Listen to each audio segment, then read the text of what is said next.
5 true ghost stories that made me believe in the paranormal. Story 1.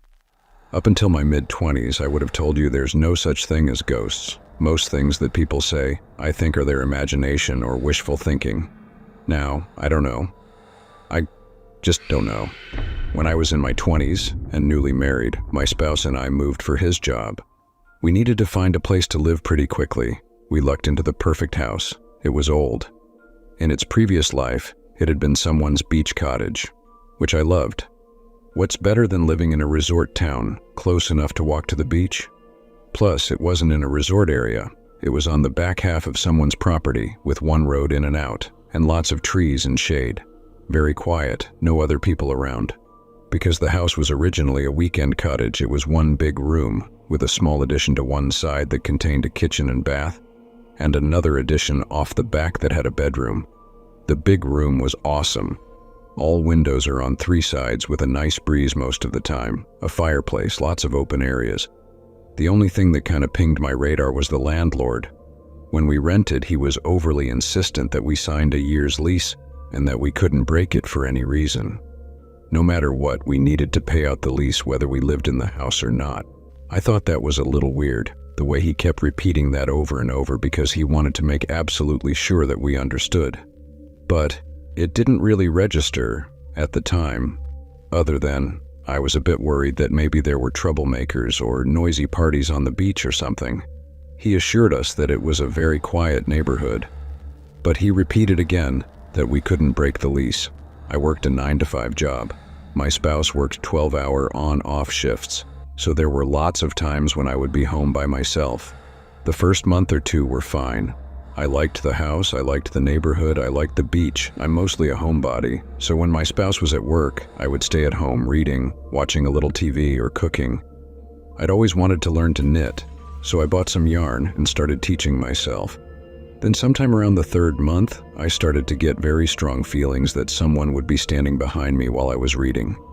You know, like looking over my shoulder. It only happened when I was alone in the house and only when I was in the main room. Without thinking about it too much, I started sitting places where my back was to the wall or reading in the bedroom. When I went to bed at night, I started closing the door between the bedroom and the rest of the house. I felt safe in the bedroom. Sometimes when I fell asleep in front of the TV late at night, I'd wake up to catch someone standing in front of the fireplace just out of the corner of my eye. I thought I needed to stop dreaming so much, but I started to stay in the bedroom after dark, with the door shut. Things started not being where I put them in the big room. I got kinda irritated with my spouse for messing with my stuff. I wasted 5 to 10 minutes almost every day looking for my handbag or my car keys. Then one day when I came home after work, I found my knitting yarn wrapped and tangled around all the furniture in the big room. I don't mean just a little bit. I mean the yarn was strung between couches and wrapped around the legs of the chairs. I told myself that my spouse was playing a trick on me and I cleaned it up. Then I decided that I wouldn't mention it to him, just to see how long it took him to come clean. He never did. I moved my knitting to the bedroom. My sister came to visit for a long weekend. I'd gushed so much about our lovely beach house that she came to visit and see the beach. She came for a 4-day weekend. She slept on the pull-out sofa in the big room. After the first night, she told us that the sofa wasn't very comfortable, and she thought she was coming down with something, so she changed her travel arrangements and she was leaving that afternoon. She seemed agitated, but she wouldn't talk about it. A few days after she went home, she called me. She started the conversation with, "I know you don't believe in ghosts and maybe I'm just being stupid." My heart dropped. I thought I was the only one and I was being so stoic and pretending I never saw or heard anything. She went on to tell me that after she went to sleep that night in the big room, noises woke her up in the middle of the night. She thought it was one of us, but no one was there. Then while she was sitting in the bed looking around, the windows started opening and closing. It just kind of went around the room. One window opened and closed, then the one next to that, then the next one, and the next one. Then she heard footsteps walking straight towards her, but no one was there. The footsteps walked right up to the bed where she was sitting, then over the bed, continued across the room, and out through the side door into the kitchen area. She said she ran out the front door and spent the rest of the night on the front porch. She came back inside when the sun came up, waited for us to wake up, and made excuses to go home. She didn't want to spend another night in that house. She said, "I know you won't believe me. That's okay. But I'm not ever sleeping in your house again." I told myself that my sister had always been a little nutty about stuff like that, so knowing that the house was old, she probably just had a very vivid dream. I kept telling myself that, a few weeks after that, just when I'd stopped jumping at every stray noise. I woke up one Sunday morning and went to cook a leisurely breakfast for me and my spouse. And y'all, I still don't know how to explain this. I opened the kitchen cabinets to get the dishes out to start cooking. All the dishes were rearranged, not messy, not tumbled about. They were all very neat and orderly, but everything was on the wrong shelf. The shelf that normally held glasses now had plates stacked on them. The shelves that normally held bowls now had glasses on them. My first thought was that someone had been in the house during the night. I checked all the locks. I was still locked. We didn't know many people, and I couldn't think of anyone who would pull a trick like that. Besides, there was so much stuff moved that no one could do it quietly without disturbing people sleeping in practically the next room. So I did what any half-crazed, scared-to-shit person would do. I pretended it never happened. I pretended that I always kept the glasses on that shelf, and there was nothing strange about having all the plates on this shelf. I sure as hell wasn't moving anything back because I didn't want to see what would happen if I did. I cooked breakfast. I went on with my day. And later that afternoon, I told my spouse that I wasn't comfortable in this house anymore. Could we find somewhere else to live? Amazingly enough, my spouse never asked me why. He simply said that was probably a good idea, and let's find something quick. And we moved out. We called the landlord after we'd already packed and moved the furniture. He came over and picked up the keys. He never, not once, asked why we were moving. He never met our eyes. He just kept looking at the ground. We agreed to keep paying rent until he could get some new tenants. Months later, I asked my spouse if he ever felt anything strange in that house.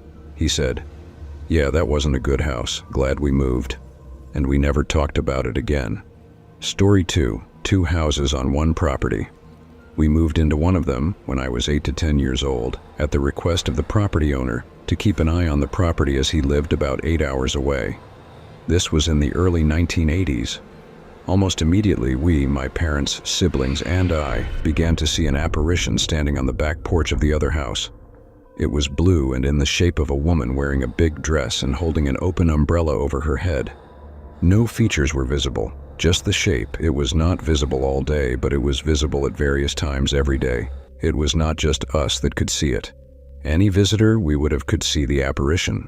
Some of my dad's friends would come over and, along with my dad, stand in our yard just staring at it. We lived there for 2 years, and I could type all day about the experiences we had. We were given a key to the other house, and my mom would go across the yard to use the phone in the kitchen and call my dad at work on his lunch break. She would demand that I go with her, due to her fear. The key was to the back door, which was accessed by the back porch. When you entered the back door, you found yourself in the kitchen. Now, if the apparition was visible, Dad didn't get a phone call. As soon as you walked into the house, it was as if you were walking through water up to your neck. The air was just thick and heavy. I remember one instance when she was sitting in the kitchen on the phone, and I was seated at the kitchen table, scared out of my mind. There was a dish drainer next to the sink with silverware and a plate or two in it. It started rattling like someone was shaking it. We both ran out of there. Another time we were in the kitchen and a door deeper in the house began to slam over and over real fast. Bam, bam, bam, bam. It too instigated a quick egress. In one of the bedrooms, there was an old dresser that each drawer that had these metal loops on each end. One day those began shaking violently and rattling so loud we could hear it in the kitchen. I once went to grab a glass that was on the counter to get a drink of water from the sink. I was not able to get it. It slid away from my hand, down the length of the counter, and fell into the sink, breaking. Another time I had to use the restroom while my mother was on the phone. I walked down the hallway, and as I did, I could hear voices, 2 men and a woman talking. The closer I got to the bathroom, the louder it got. As I opened the door and flipped on the light, I saw something that I can see now just as vividly as then, almost 40 years later. Standing in the huge bathtub was a woman, wearing a big dress like what was worn in the 1920s. She was holding an open umbrella above her. Standing on either side were 2 men. The men were wearing overalls, white with thin blue stripes and matching caps. They immediately stopped talking and all three looked at me with anger. I screamed, ran back up the hall, past my mom, out of the kitchen, and never touched the back porch. My mom was right behind me, not knowing why I ran, but assuming the situation dictated evacuation. One time I was heading to the bathroom. My mom would not let me leave her alone inside, and as soon as I got to the head of the hallway, every door to every room in the hallway slammed shut. I decided to hold my pee. One winter, my parents brought a heavy blanket over to our house from the other house. The owner had said we could borrow anything from the other house. That same day, we began having experiences in our house. The TV would come on. This was the day of the big console TVs with the big click knobs. It might be at 2 a.m. or it might be at 2 p.m. You would hear a pop and then the TV was on. All of us might be in the living room watching MASH after the 9 p.m. news, and the toilet in the bathroom would flush. I saw my dad lean over the bed one night to remove a book that my mom had been reading in the bed. The book was open and lying, page down, in the middle of the bed. As soon as his hand got close, the book jumped about a foot away, similar to the glass experience I had had. He then had to put a knee on the bed so he could stretch further. The book jumped away again, this time falling off onto the floor. By this time, he was lying on the bed and reached onto the floor and was able to grab the book. He carried it to the back door and flung it out into the yard. My dad would take friends from work and they would walk around the inside of the other house together to see what area would make the hair on their arm stand up the most. Again, 2 years of experience from living there. Almost daily experiences. My dad found an old photo album in the one day, and we all were in the kitchen flipping through it. About halfway in, I saw a picture that made my blood freeze. The same 3 people I had seen in the bathroom were depicted in a photograph standing in the rail yard in town in what looked like the early 1900s. The woman, I come to learn, was married to one of the train engineers who was standing next to her. The other man was the husband's friend, also a train engineer. The house we were in was the home of the husband and wife. That day in the hallway, as I proceeded towards the bathroom, I could hear their conversation. One of the men wanted to leave and the other man, along with the woman, was adamantly against leaving. Then I walked in and interrupted this conversation. Shortly after finding the photo album, we moved. I suppose my father had enough of his family being terrified, being woken up in the middle of the night by blankets being yanked off of you, doors slamming, lights going on and off, TV coming on, waking up to apparitions standing next to the bed, the foot of the bed, or even just blobs floating around the room like a dark mist. Several years later, I joined the military and left. After being gone from the state for 20 years, I moved back to the area with my wife and kids. I started a delivery company and one day had a job on the same road as that house. Oh, the emotions that surged through me as I drove by. I expected to see the house crumble, or maybe see that the woods and brush had taken over the place, as it is very rural. Much to my surprise, people are living there. I made my delivery and on the way back, I pulled up into the yard. The same yard that almost 40 years prior I played in under the watchful eye of the Blue Lady. A woman about my age and a young woman who appeared in her mid-20s stepped out into the yard to see what I wanted. I made up some BS story about being from the area, moving away then back, and was looking to write a book about the area and its history. I mentioned that I had lived on the property when I was a kid. I asked them if they had had any experiences in the house. The woman looked surprised, and the younger woman looked scared. They confirmed that in the 4 or 5 years of living there, they had experienced some puzzling things, pictures removed from walls, doors slamming and such. But it had been a while since anything had happened.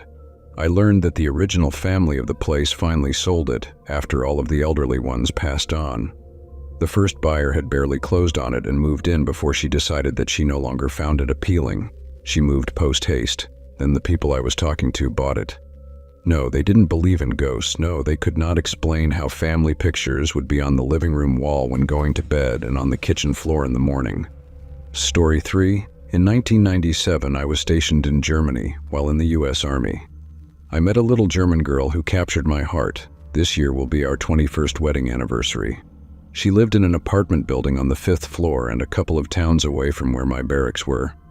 I would go stay at her place on the weekends for puzzle cutting classes. So, one of the things I love about Germans is their ability to maximize space. Underneath the apartment building was a parking garage. There was a parking lot out front that I used mostly, but on cold days I used the one underneath the building. She didn't drive, so her designated stall was empty. She gave me the code to access the garage, but if I parked outside I had to buzz her apartment from a keypad downstairs. She would buzz the door open, and I could then access the elevator. If you took the elevator down to the basement garage, a motion sensor light would activate when the elevator door opened. Conversely, if you entered the hallway to the elevator from the garage, the light would turn on. Additionally, the elevator was huge. However, there were partitioning doors in the elevator, so normally the elevator is small. If you were moving in or out of the building, you called the housemeister, who would unlock and open the partitioning door, and the elevator tripled in size so you could move your furniture. So one night I went to see my girl, rang her apartment, and she buzzed the door. As I walked up to the elevator, the doors were opening, but no one exited. I found that odd, but stepped in anyway. By this point in my life, I had had several supernatural encounters. See my other posts on this thread, and could sense when something was amiss. When I stepped into the elevator, I turned around like normal, smashed the none 5 button, and waited, but the door didn't close. I instantly felt the presence of something sinister. It seemed like whatever it was hiding in the dark part of the elevator behind the partitioning doors, peering at me through the gap. I had the overwhelming desire to step out and take the stairs, but I didn't. I just smashed the number 5 again. Suddenly the elevator doors slammed shut. By slammed, I mean slammed. It was loud, like someone kicked over a metal trash can. But when they closed, they flung back open and then slammed closed again. I didn't know elevator doors could move that fast. The carriage then plummeted down to the basement and flung open, banging into whatever was on the inside of elevator door frames. The doors were all the way open, and then the motion sensor light flicked on, so no one was down there, and called the elevator, changed their mind, and went back into the garage. The doors then repeated their slamming and opening sequence and launched up to the 5th floor, quickly. The keypad in the elevator dinged every second as it passed all of the floors. Ding, ding, ding, ding, ding. When it reached the 5th floor, they banged open again, and I lurched my scared body out. It was so loud that my girl opened her door down the hall. As I approached, she told me to quiet down, or I would wake up the other tenants. Apparently I was white as a sheet, because she then asked me what happened. What's wrong? I told her that her blankety-blank elevator was haunted and tried to kill me. I took the stairs until we got married and had to use that cursed elevator to move the 11,000-pound couch she had. Story 4. In 2015, I was a CIT with an out-of-state sheriff's deputy. I ran a specialized team doing crime suppression. One night we were nearing the end of our shift, and one of my team members and I had our patrol cars parked nose to nose, and we were sitting on the push bumpers talking. It was around 2 or 3 a.m. We were in the parking lot of a rural church next to what appeared to be a gymnasium. There were glass doors on the side of the building adjacent to us, and the glass was covered with newspaper on the inside, leading me to believe there was some sort of construction going on in there. There were no other vehicles in sight. As we talked, the glass doors started rattling like someone was shaking them from the inside. It lasted 3 to 4 seconds. It stopped my team member in mid-sentence, and we both just stared at the doors. We then looked at each other and made comments about weirdness and/or spookiness. That immediately changed the conversation to haunted houses, and we pondered the idea of haunted churches. He then mentioned a house in one of the towns in the county. He was from the area and had never seen the house occupied. However, he had been dispatched there before due to loud music complaints, only to arrive and find the place empty. He said, "There is one light on at the house, and it is a single bulb hanging in the garage. The only door to the house that is unlocked is one that is accessed from the garage. Also in the garage is the attic access door."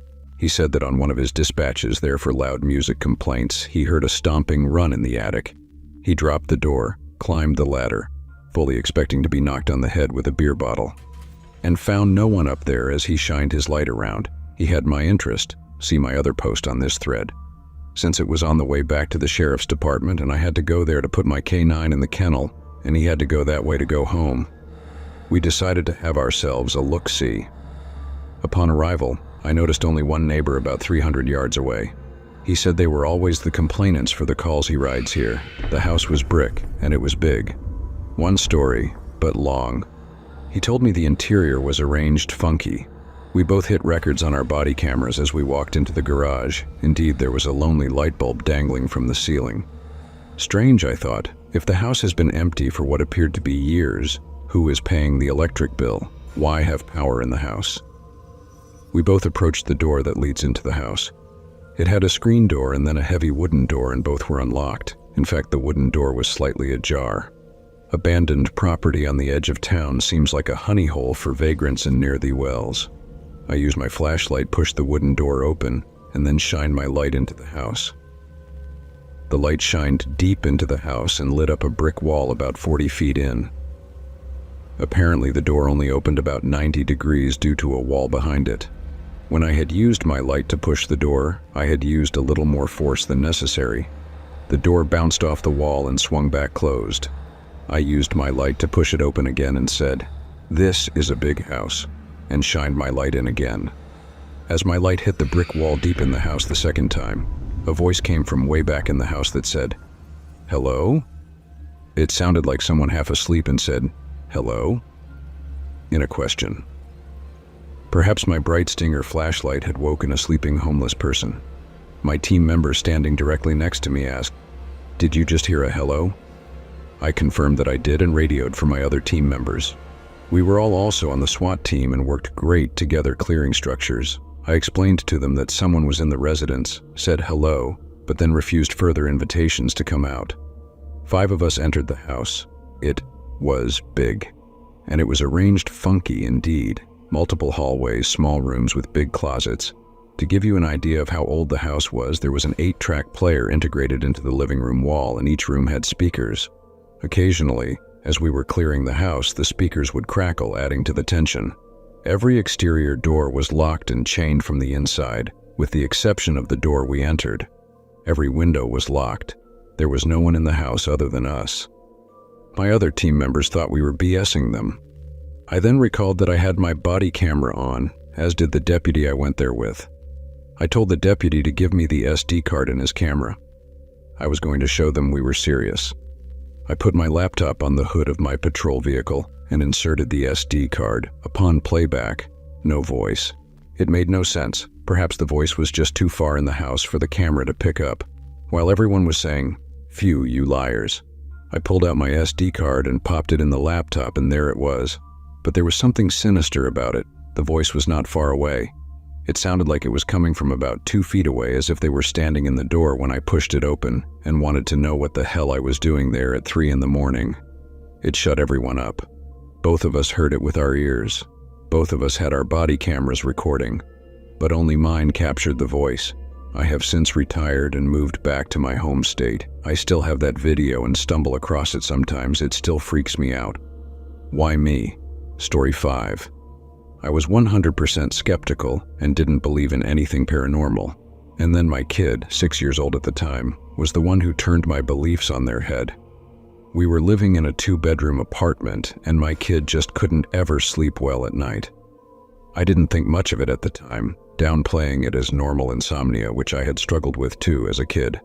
The thing that struck me as weird about it is that she never deviated from her original reason of why she couldn't get to sleep. She would come out of her room to tell me that there was an old man in her room, telling her to leave because he lived there. I had the typical eye-roll reaction, giving my kid a reaction like, "Well, you don't have to be asleep, but you need to stay in bed when it's bedtime." Because I didn't believe her, as if it was all make-believe. That was a mistake. After several months of living there and doing this routine regularly with my kid, I got a photo debit card in the mail from a bank that I don't do business with, addressed to a different name. My first reaction was to think, this is identity theft, or the previous tenant didn't notify their bank that they moved out. So I called the bank, read the numbers off the card, and then while I was wrapping up the call, I had put it down on the table to find the scissors, as the banker told me to cut up the card.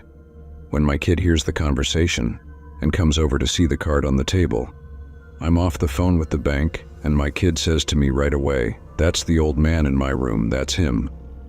I'm thinking to myself that this has got to be some sort of make-believe scenario again. Yeah, the picture shows an elderly white man with white hair and a white beard, but that's got to be a coincidence, right? Right? So fine, I'm going to prove that. I look up the name in quotes, along with the name of my town. The first search result is this man's obituary. Still not wanting to believe what my 6-yo was telling me, I got in touch with his surviving family members via Facebook, who were mentioned in the obituary. I found out that this gentleman died in the apartment, succumbing to cancer. He was waiting to move in with his son and convalesce there, but passed away before the move happened. Also, I think it's worth noting that my landlord had no legal obligation to tell me that someone died in the apartment before I moved in because it was a natural death. It would have been different if it were a homicide. I should note that I never saw him or heard him. The ghost, that is. I only knew about this because of my kid. I asked her about all the things that he had said to her. I pay rent on time every month, and this is my place, not yours, were the most frequent complaints. I worked with a psychic medium to help us deal with this problem. That's another story. But ended up moving out as soon as my lease was up. TLDR. I finally believe in ghosts because of my 6-year-old kid and getting evidence in my face, a photo bank card of the man that my kid said wouldn't leave her room, and then Googling to find his obituary to silence my skepticism. Now, not only do I believe in ghosts and the paranormal, but because of that experience and all of the new experiences that followed, I can tell the difference between a legit psychic medium and a fake cold reader.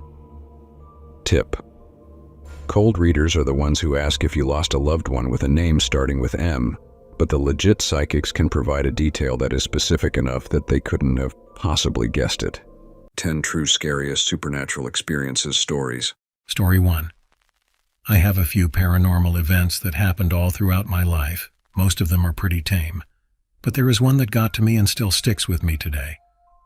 About 4 years ago, I was ending my freshman year at college. I had lived in the dorms with a kick-ass roommate and pretty much had a great experience altogether. Towards the end of my last semester, something seemed different in my hall of the dorms. We were all still our lively selves, but just walking into the dorms would give you this massive feeling of dread. We all wrote it off as the stress of finals approaching, but it just felt off. Well, one night after studying, I decide to hit the shower so I can just wake up and make my way to class in a few hours. Before I keep going, I should go ahead and set the layout of our hall and the bathroom. Our hall was one of many halls on a single floor. Each hall had 4 rooms that accommodated 2 people each, or a single room for the RAs. The entrance to the halls were massive steel doors with a small window located at one end, and across from it was the bathroom. It seriously felt like a prison block rather than a living quarter for college students. As for the bathroom itself, when you walked in, you were immediately met with 2 sets of sinks, 2 sinks aside, on your left and right, with massive mirrors facing each other and creating that infinite loop of mirrors. Then past that, you had your 2 urinals and a toilet stall on your left and 2 showers on your right. When facing the left set of sinks, you can clearly see into the showers from the mirror if the door is open. And in the right set of sinks, you can see the reflection of the shower. The door of the bathroom was identical to the entrance to the hall, a massive steel frame with a small window that didn't allow for much of a view, with good reason. The door was propped open with a giant wooden wedge that couldn't be moved unless you were really trying to close that door. So back to the story. I'm all alone in the bathroom gearing up to go shower. I throw my change of clothes on the right side sink so that way I can reach around the stall and grab them. Once I set my stuff down, I happen to look up into the mirror, and I can see in the distance something almost shimmering inside the shower stall. As I look at it, I notice that it slowly gets closer, like it's jumping from the furthermost layer to the next layer closer. I'm kind of unsettled, but I don't think much of it other than me coming down off of a massive Red Bull, Adderall, and caffeine kick. But it starts transitioning faster. As it gets closer, I can start making out details, but nothing vivid or striking. It's just a dark mass that looks like it's covered in hair. At this point, I'm freaking out hardcore since this thing is getting closer in the mirror, and I'm pretty much frozen to this one spot. As it gets to the 4th layer, I get the closest look at this thing I'll ever get, and I regret every minute of it. It wasn't hair, but some kind of long flowing veil. You could see through it partially, but from the torso down it was just solid black, and the face, I can't describe it. It was clearly human, but at the same time it was so far removed. There were eyes, they were black but definitely glowing somehow. I only saw this for maybe a second at the most, but it's burned into my mind forever. Then the lights cut out and I hear the door slam. It's pitch black in the bathroom, so I can't see this thing anymore. I go to open the door, but it won't budge, and then this intense smell of blood hits me out of nowhere, and that's all I remember. I woke up later in the hospital. From what my RA claims, he was on his way to go use the bathroom. Sometime after this happened, where he found me in the shower stall with my shirt covered in blood from a massive nosebleed. He tried asking me what happened, and according to him, all I could respond with was, "It saw me," and I start freaking out. So he calls an ambulance and they get me to the hospital. All the while I'm apparently freaking out, so they sedate me to get me to calm down. I'm coming to around the time my parents show up, worried sick of course. I ask them what happened, and according to the doctors, they believe I had a seizure. However, they ran CAT scans soon after I was cooperative enough to do so and found no sign of any seizure occurring.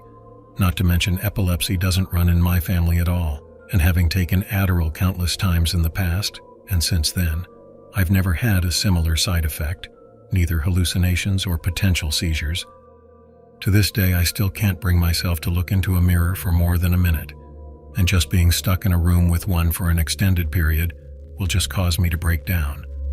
I've been to therapy going on 3 years because of this, and I've talked to countless religious leaders who, besides giving me the general, "well, you should turn to God in times like these" talks, don't recognize that kind of pattern as anything demonic or evil.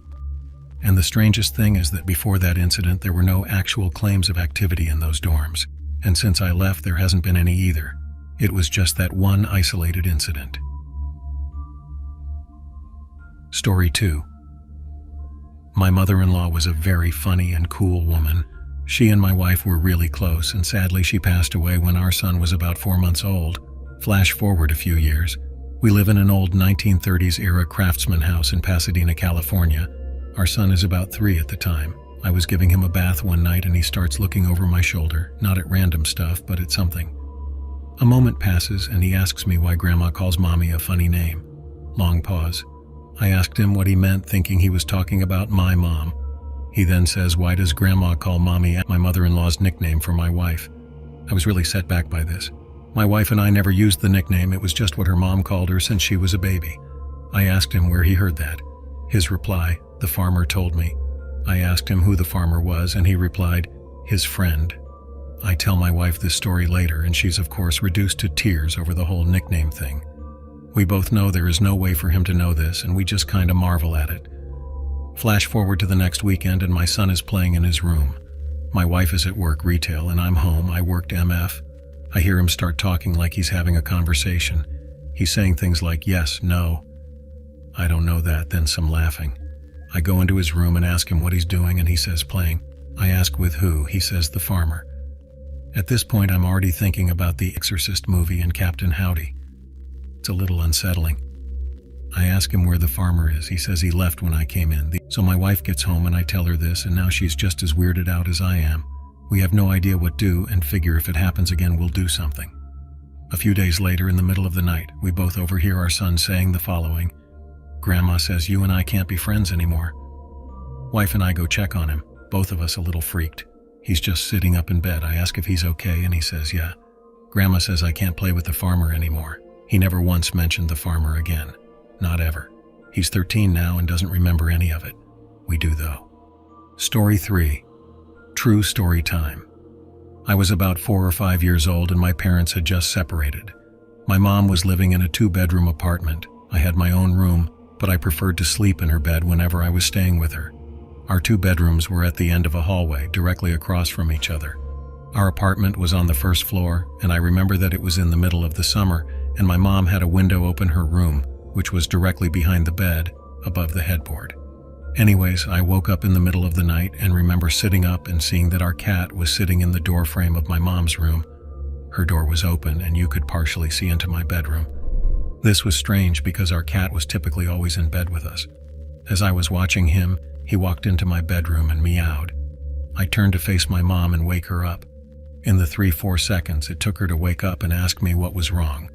We both looked back up in the doorframe, and there was a man standing by my open door, making his way out of my bedroom. I still don't know how she managed to do it so quickly, but my mother proceeded to pick me up and literally throw me out of the screen window. Again, we were on the first floor, and it was maybe a 3-foot drop to the ground. She quickly followed, and we were able to start screaming for help, and someone called 911. The police came but didn't see any signs of forced entry, only that our front door was unlocked, which led them to believe the man must have exited that way. The strange thing was that my mom swore up and down that she had locked the door that night with the deadbolt and chain lock. About a week later, she was cleaning the kitchen and opened up our water heater closet and found a notebook with names and drawings, as well as a pair of gloves and some gum wrappers. The police were called again, but all they could do was speculate that the man had been in our house and hid until we were asleep. Just to clarify, our apartment was on the ground level, so my mother didn't hurl me into potential paralysis, just a 3-ish foot drop to grass. Story 4. This is the late 80s/early 90s. I was around 6, 7 years old. I'm at home with my sister, who is 14, 15 at the time. We grew up in a small Texas town. Everyone knows everybody.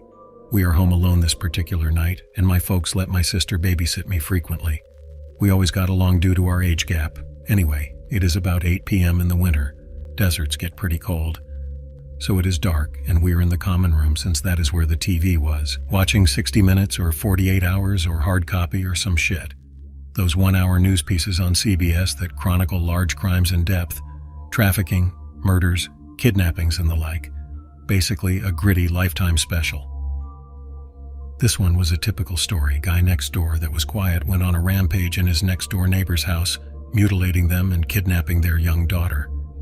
Well, the thing about our house common room is the door leading to the backyard was a large glass door on a wall of floor-to-ceiling windows. Nothing but blackness beyond it unless you have the back light on. We did not.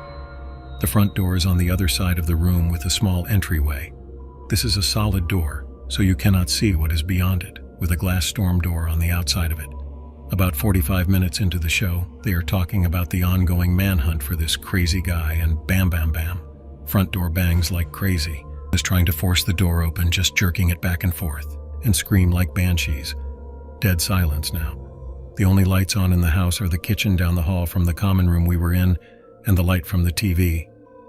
We start thinking something on the porch. We had some planters and a rocking chair out there, had simply blown against the door.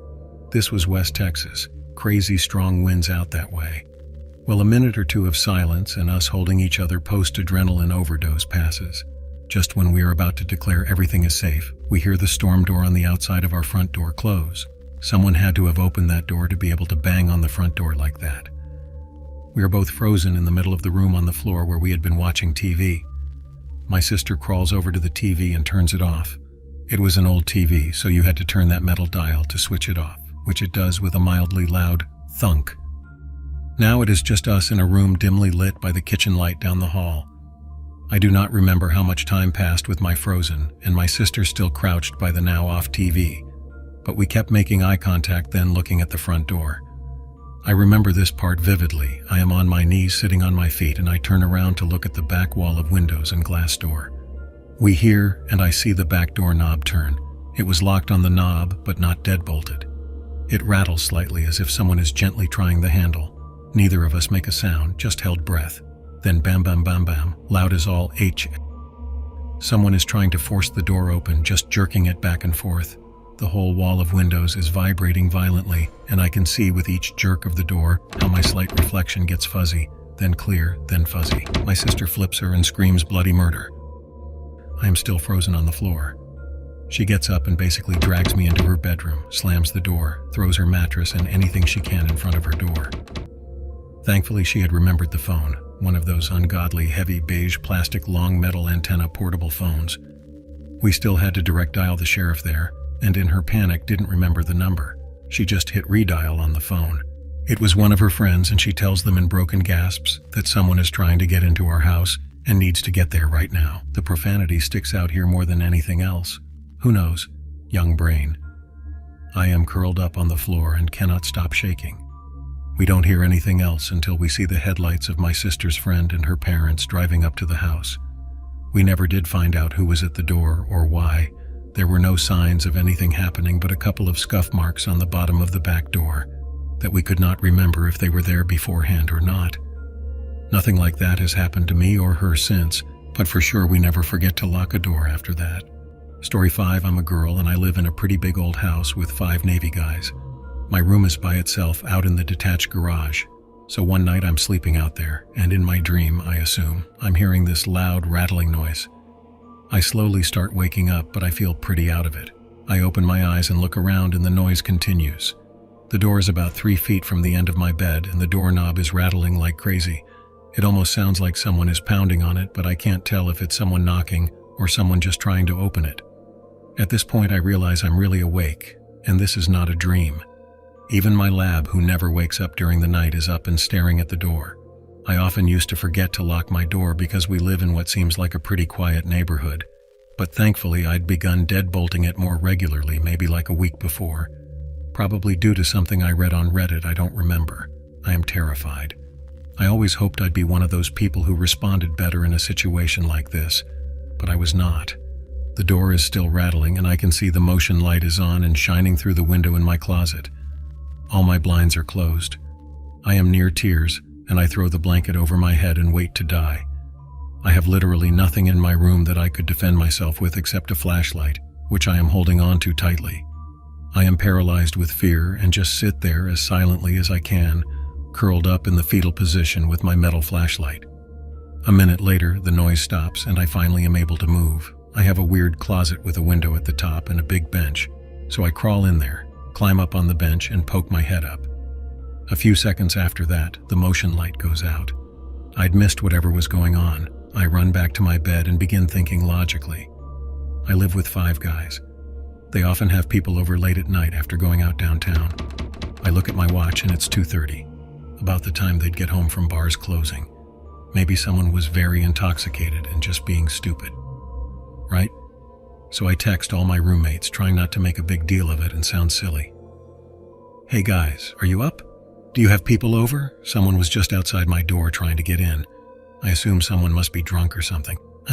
Kinda creepy. Less than 2 minutes after that, I hear the back door to the main house swing open.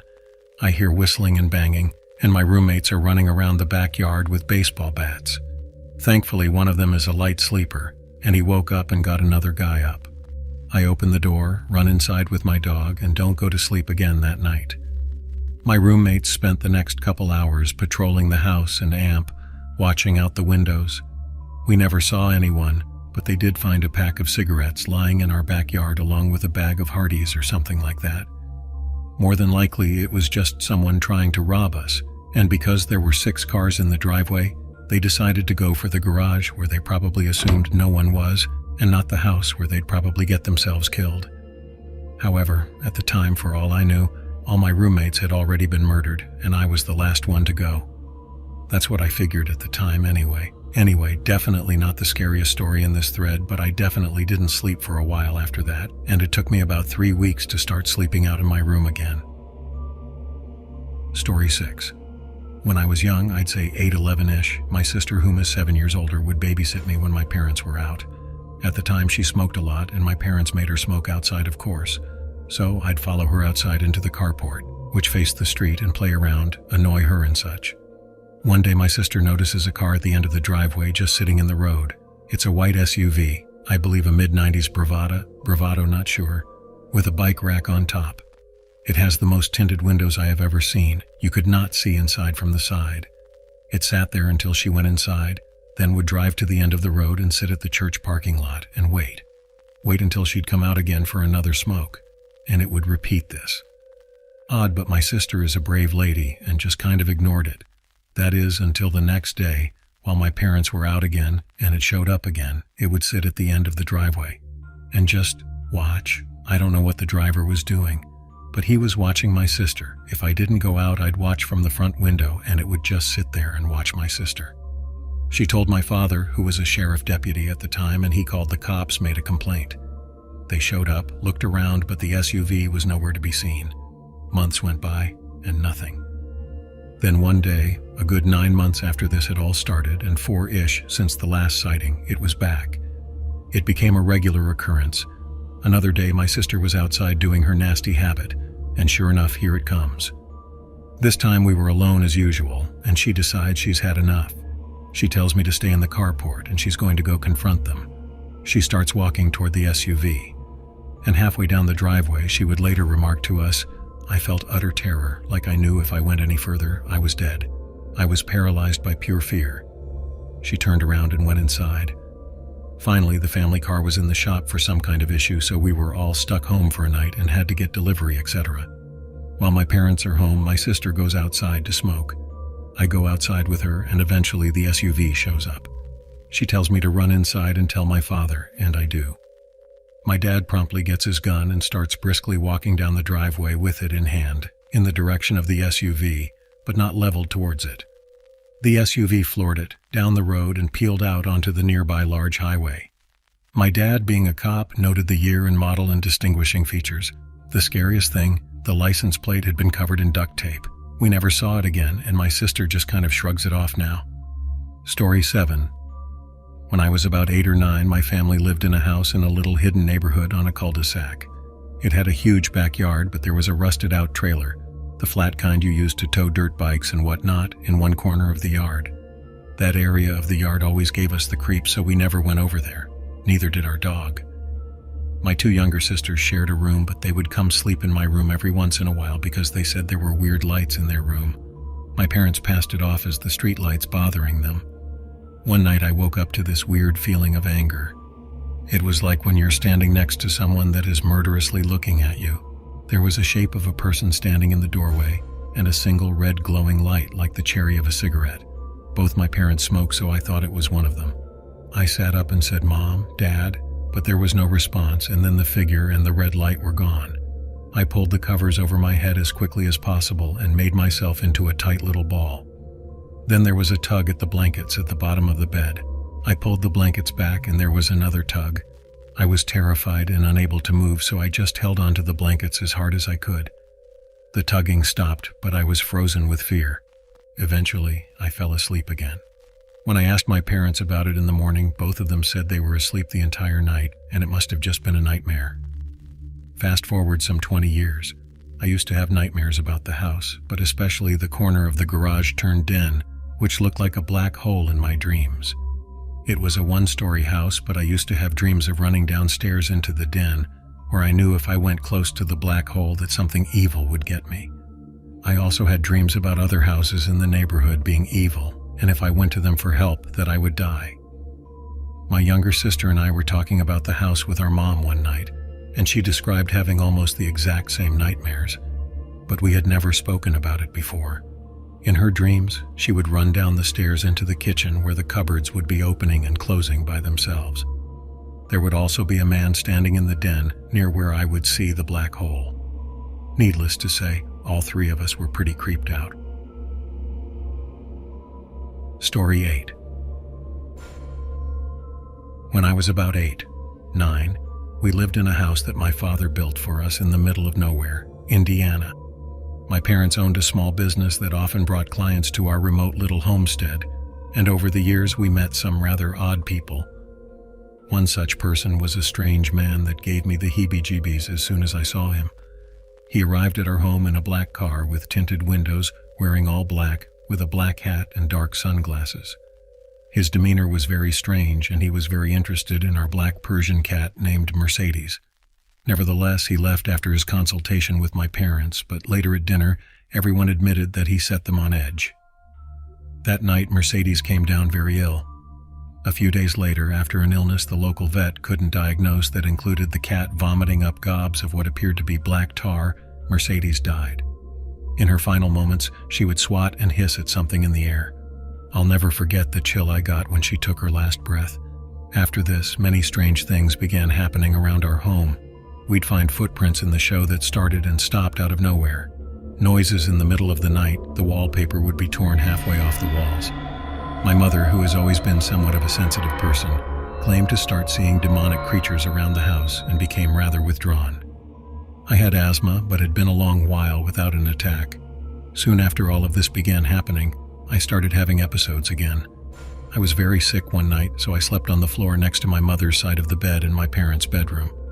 Under their bed and around there were a bunch of boxes, family photos, wrapping paper, etc. Things that we'd been meaning to store elsewhere. In the middle of the night, I had a particularly bad asthma attack. I heard my mother wake up screaming, "Get away from her," and trying to get to me. Every box from under the bed and around the room had been stacked between where I lay on the floor and my mother's side of the bed, preventing her from getting to me. She finally reached me and gave me my inhaler, and she cried all night. She never told me what she saw that night, but strange things continued to happen for several more months. We had the house blessed and tried everything we could. Eventually, the activity started to slow. My brother and his family live in the house now, and they hear unexplainable sounds every so often, but nothing like what happened that winter.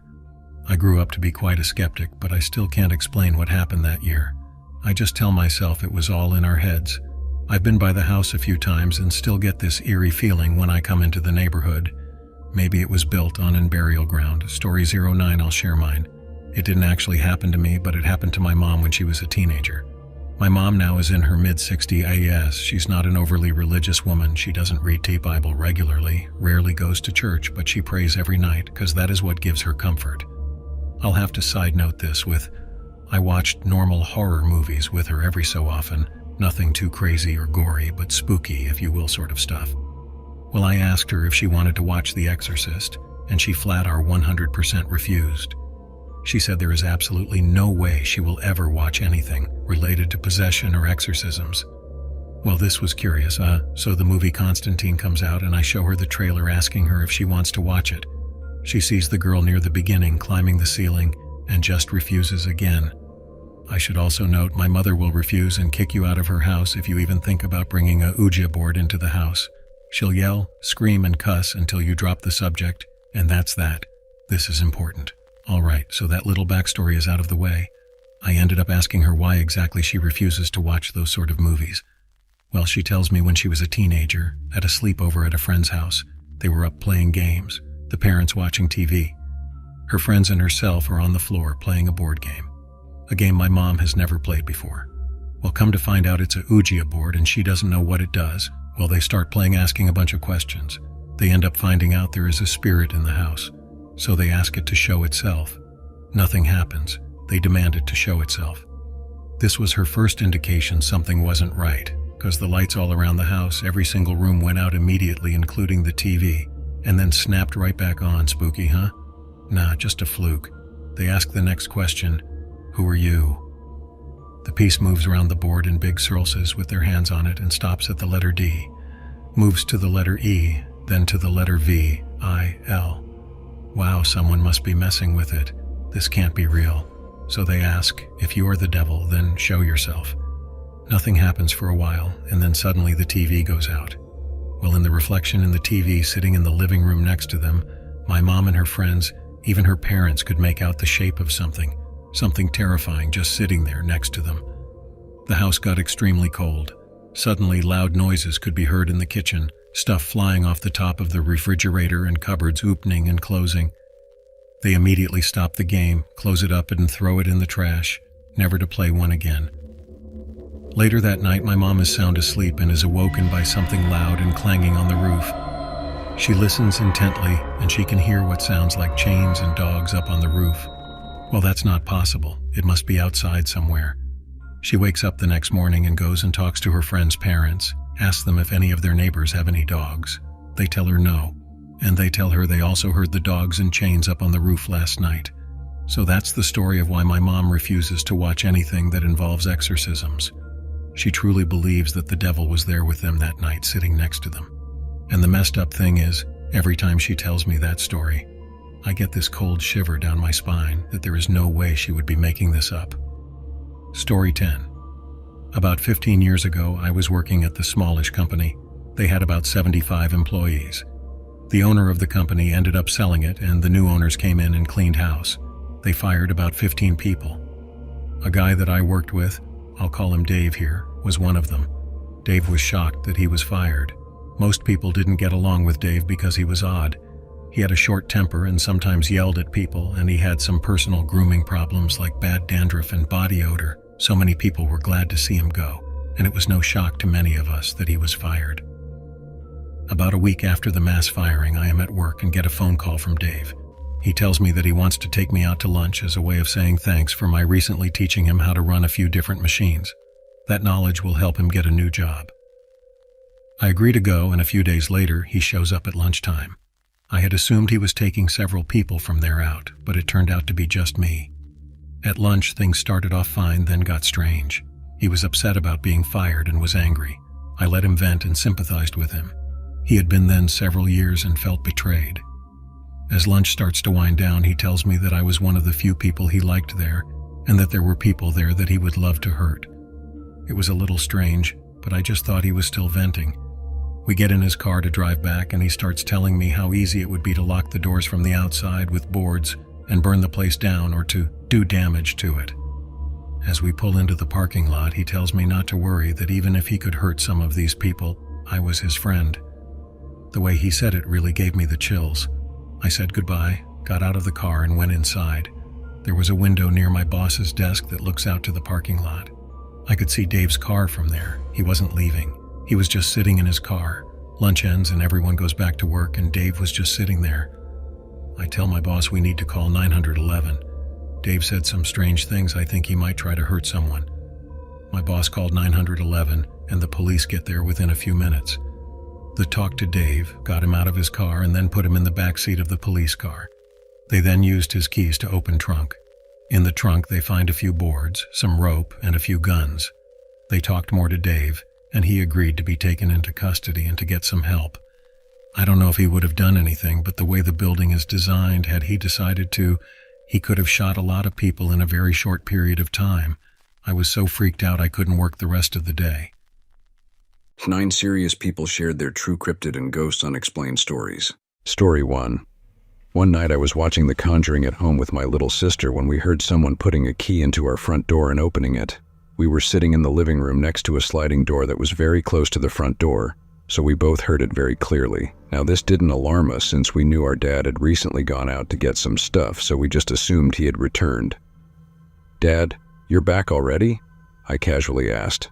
There was no response. "Dad?" I asked again, thinking that he had not heard me the first time. Again, silence. At this point, I got the feeling that something wasn't quite right, and I could tell by the look on my sister's face that she was quite nervous as well. I'll note that up to this point, she had spent the evening rolling her eyes at horror movie cliches, and she very rarely gets scared.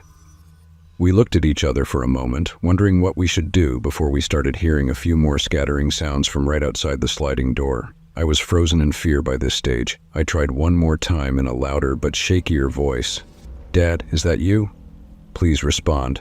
Please respond," repeated in my head, but the silence continued. Now at this point, I'm freaking out and I literally jumped off the couch. My sister also abruptly gets up and starts rapidly walking towards the other end of the room, which leads to the kitchen area. She later revealed to me that she was planning on grabbing a knife. She had this horrified look on her face that I hadn't seen before. We looked at each other in nervous silence. I didn't really know what to do, and I didn't want to make any further sounds. I finally decided to walk up to the sliding door and began opening it as slowly as possible, peering into the darkness. I know I literally became the idiot who investigates the unknown, creepy noise without anything to protect myself with. When the door was finally open wide enough, I poked my head out and scanned the corridor, preparing for the worst. To my surprise, there was no one there. But what was more strange was that the front door was still completely shut. We never heard the door close. My sister and I were obviously both extremely relieved, as we were almost certain that there was an intruder in the house. After this, I immediately went to go ask my mom, who was situated in her bedroom at the other end of our house, if it was her or whether she had noticed anything. She told me that she thought my dad had come home as well, and she also heard someone opening the front door. Around half an hour later, which felt like an eternity at the time as we were still quite shaken from the incident, my dad finally arrived home and confirmed that he had not come home earlier. To this day, my sister and I still have no idea what happened that night. Story 2. By Linkus Not Short. This isn't a story involving me. It was actually when my mom was a little kid, so I've only heard this story from my grandma, who likes to tell me things like this when I visit her. My grandma was traveling with my mom and her 3 younger siblings. One of them was a baby and the others were toddlers or just young kids. Of course, handling 3 hyper kids and 1 baby on an airplane isn't that fun. And my grandma was beyond exhausted by the time they took their seats. My grandma chose a back row on the flight, sitting with the 2 youngest while my mom sat in the other row with her sister. Things quieted down for a bit when they took off, but as time went on, my mom and her siblings grew more restless. Lots of whining, complaining, and crying that made my grandma wish she could just sleep and forget it all.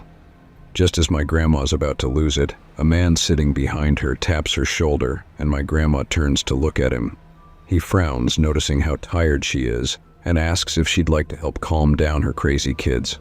Of course, my grandma is so done that she quickly agrees.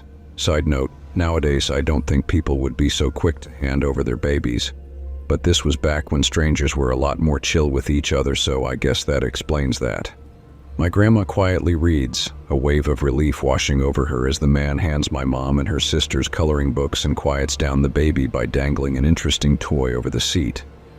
And for the rest of the plane ride, everything was quiet. My grandma says it was the most quiet she'd ever had since my mom was born. The plane lands. My grandma thanks the man and starts getting my mom and her siblings ready to get off the plane. Of course, she's really excited to introduce this man she befriended on the flight to my grandpa and tell him how he saved her from a hell of a flight. My grandma gets off the plane with everyone and meets up with my grandpa. She proceeds to excitedly tell him all the details and that he should wait with them to meet the man. After all, the man was behind them and would be one of the last ones to get off the plane. They were both in the back rows. 10 minutes went by, then 15. They had been watching people get off the whole time, but the man never showed. My grandma was incredibly puzzled by this. How could he have possibly disappeared when they were sitting in front of him and had gotten off the plane before him? My grandma, worried that something happened to him, stopped one of the crew members who had a list of all the people on the flight. She asked for his name, which she had learned on the flight, only to be given this response. "Sorry, ma'am, there's no man's name on this list." To this day, no one knows quite for sure who this man really was or where he could have gone. My grandma and I think that he was some sort of guardian angel or spirit sent to help her in a time of need. Story 3. This past July, I went for a tubing trip on the Au River in northern Michigan with my family. We went upriver to float down to our property abutting the river. This is in the middle of the Huron National Forest and a gorgeous river for fishing and swimming. My family and I loaded into a pickup truck and headed a few miles upriver to a small trail that leads down to the river. Unfortunately, my uncle nearly missed the turnoff, pulled in a foot off the trail of the drive, and slashed the inside of a tire on a culvert. In total, it was me, my aunt and uncle in their mid-60s, my cousin, and his 2 daughters. Sadly, no one brought a cell phone and the spare was rusted to the undercarriage of the truck bed. My aunt, who doesn't like to wait for a solution, decided to hike back to the cabin immediately while we waited. I went with her because my aunt shouldn't be the one to do this in the first place. The walk is along a state road, a 2-lane country highway with either a 55 or 45 mph speed limit, depending on how twisted the road is as it winds through the Huron. Both sides of this road are shrouded by tall white and red pines, occasional birches and the like. Very scenic, very lovely, yet very hot in the early afternoon of early July when one would rather be tubing down the river. We walked east up the westbound shoulder, and vehicles would pass every few minutes. Typically, you could either hear a distant radio or music playing, followed by the nearing rumble of a car or truck coming. Nothing out of the usual. However, as we walked, we heard what sounded like classic rock music coming from the trees. It was coming closer, and it truly sounded like an oncoming vehicle or someone moving on an ATV or bike. Except there was no sound of an engine or rumble of tires. I thought perhaps someone was just out of view in the tree line. There are no houses or cabins in this stretch of the road, nor trails or roads. It's pure forest. The sound came closer, and I was trying to identify what song it was as it sounded somewhat familiar, or so I thought. My aunt, the lovely lady, kept walking and busting ass without so much as a care in the world. Rather sure she was cursing my uncle repeatedly. Within the span of 30 seconds, the sound was nearly on top of us, yet we couldn't see any source for the music. As it closed to within 30 feet of us, still off to our left in the forest, it should have been obvious, but it wasn't. And that's when the music became louder, along with a bit of buzzing like static or flies, and then it was there, invisible. It was perhaps 5 feet from us, and it had to be, I tell myself, a swarm of flies. buzzing in unison and in differing octaves of the same notes. Definitely not classic rock music, but oddly and incredibly musical. And the noise moved at a clip like the passing cars and trucks going 45, 55 mph. I was expecting to have to swat or run from a swarm, but yet there was nothing there. No black dots swirling about, nothing landed or stung or bit us, and as quickly as it came upon us, it kept moving and passed by behind us, heading westward. And as it left our area, the audible buzzing diminished and its noise warped back into the sounds of classic rock music. Now, I'm aware we used to have a tent bug problem in northern Michigan. This year, Traverse City released scores of black flies to annihilate them, which they have in our neck of the woods. The only thing I can fathom is that it was a swarm of flies buzzing and flying in such a manner as to produce such a noise. However, I've not been able to Google foo any evidence such a thing can occur. We walked on, and I stated to my aunt that was the oddest thing, and she shrugged it off, agreeing but not caring. I was hydrated, not drunk, which is blasphemous this time of year in this location, or high, also blasphemy, and dismissed the occurrence as I'll figure it out later. Story 4. I don't really believe in the paranormal. In fact, I don't really believe it at all, but I do have a few stories that stick with me that are unexplainable to my brain, even years later, with a more adult and reasonable thought process. The first that comes to mind is one I always tell my friends that gives me chills, freaks me out, and will always make me feel some type of way for the foreseeable future. I was probably 9 or 10 at the time, and my dad was in the military. We were stationed in Fort Knox and lived on base in a provided military apartment. I moved around a lot growing up and had plenty of superstitious family members. So at the time of being a child, the fear of the supernatural always existed. I lived pretty normally, and then I made a friend named Dylan. Hope he is doing well these days. One day, after school, his mom invited me over to their home. They also lived on base. Right away, entering that apartment, I felt very uneasy, like someone was watching me. However, as the day went by, I played with him and his little sister and things were normal. Nothing was amiss, and so on his birthday, I returned to his home for the final time. When I came through the door again, I got that uneasy feeling. This time I asked him about it, and his demeanor changed, as well as his little sister's. He didn't really want to talk about it. Being young, I found that to be a bit strange. As his birthday went on, I found myself needing to use the bathroom. There were 2 bathrooms, one upstairs and one downstairs. I went to enter the bathroom downstairs, and without a breath, he and his sister both said, "We don't use that bathroom. Don't go in there." I didn't really think much of it until he asked if I would stand outside the door of the upstairs bathroom while he used it. Things now seemed off, and that uneasy feeling sank in. I complied, and we went upstairs. He went to pee, left the door wide open, and asked me not to let anyone shut it, which freaked me out because it was just me and him upstairs. I was dying to piss and asked if he would stand outside because now I was nervous, to which he refused. Angry that he didn't return the favor, I stormed off downstairs, yanked the bathroom door open, and meant to take a piss. Kind of funny, and it gets a little funnier and terrifying. 10 years old, pants halfway down, I am about ready to piss when the lights go off. The switch is inside as well as the lock, which frightens me because now I can't see and I have my pants down. Then it flicks back on and then off again, and then it begins happening a lot more rapidly. What gives me chills is that to this day I distinctly remember seeing the light switch flip itself up and down on its own. This picks up, and now a terrified 9 or 10-year-old, I begin to panic and try to open the door. I got the door open at about a head width and it slammed on me really hard. Lights are still flickering. I open it again and go to step out, and it slams on me even harder. Now crying for his mom or anyone because the lights are flickering and the door is slamming on me. His mom hears me plea and yank on the door, which I am pushing. Finally, the door flung open and both she and I went falling forward at the force. I cried and went home. It really ruined me being friends with Dylan, and we never talked about it. I remember later my mom asked if I remembered that story and told me his mother called and apologized. She also proceeded to tell my mom further that she and her husband had been experiencing a lot of things in the apartment. One was that she would wake up in the night to something raising the covers off of her husband and whispering his name. I don't believe in ghosts, but that is one of the most terrifying and unexplainable portions of my childhood, and experience unlike any other. Story 5. By the Night Court.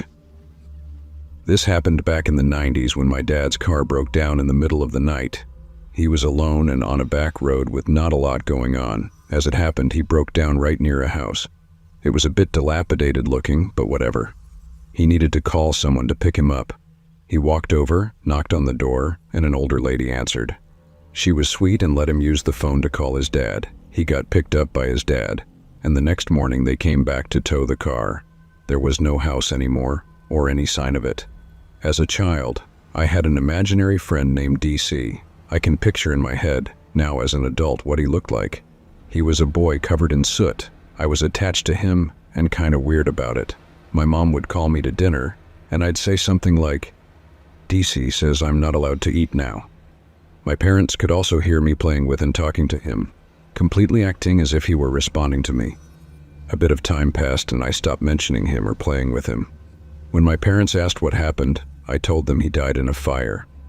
A couple of years back, I had a snow globe in my room. It was on a bookshelf across from my bed. I was lying in bed one night trying to fall asleep when I heard the snow globe winding itself up. I opened my eyes and looked in that direction, but saw nothing and assumed I had started to fall asleep and maybe it was a dream. As soon as I laid my head back down and closed my eyes, the snow globe started winding itself up again, for longer this time. I immediately got up and took the snow globe down to the basement. Years ago, my dad used an Ouija board alone. He placed his hands on the planchette and asked a question, and it started to move. The planchette moved more and more aggressively, and my dad decided to stop and take his hands off. The planchette then went in fast figure eights around the board, until eventually flying off. My mom also used an Ouija board with some friends years ago, without my dad, and when they were done, they placed the Ouija board on a dresser. Not long after, the board flew off and hit a wall. I've seen shadows out of the corner of my eye. I've smelled a perfume that my deceased great-grandmother used to wear. I've seen drinking glasses move by themselves. I've had items mysteriously disappear then reappear days later in the spot. I had last left them. I've heard people walking downstairs when I know everyone is in their bedroom upstairs. And I've woken up twice now in the middle of the night to people in my bedroom. This last one, I am willing to admit, may be explained away as dreaming while half awake. I have no doubt in my mind that in some form or another, ghosts are real. Story 6. By Archinbiblo 12. There was a really weird occurrence at my dad's house a few years ago. He awoke to the sound of dogs barking and realized the neighborhood dogs were barking at something that was moving parallel to the road. When his own started to bark, he went outside to see what was up. Across the street is pretty much all forest except a church directly across the street that at the time was just a gravel lot. My dad was too far away to see anything, but in the dead of night, he could definitely hear the sound of someone running at full tilt across the gravel. A few things freaked him out of this. 1. Whatever it was definitely ran on 2 feet. Try having a dog run on gravel versus a human and you can tell the difference. And it was big. Both myself and he have witnessed large animals like bears and moose running through the underbrush, and according to him it sounded like it was of a similar size to those creatures. 2. It was easily running somewhere around 40-50 mph in the clearing of the lot, then slowed down again as it went back into the woods. He was able to compare the speed because the road itself is 45 mph limit, so it was going just as fast as a passing car. 3. The final thing. Its huffing and gasping was so loud he could hear it from his front door and was obviously not human. We looked online later to compare its sound to other animals, and it really didn't sound like anything he'd ever heard before. The freakiest part was the almost synchronous reactions the dogs had. He'd never heard dogs react like that before. Both he, my stepmom, my stepbrother, and several of our neighbors can account for hearing the strange barking from the dogs, but it was only my dad who heard what they were after. Nothing happened like that since, and I've never personally witnessed anything like it. We do like right on the border of the Cascade Mountain Range and are surrounded by park and federal land if you want to get an idea of where this took place. Story 7.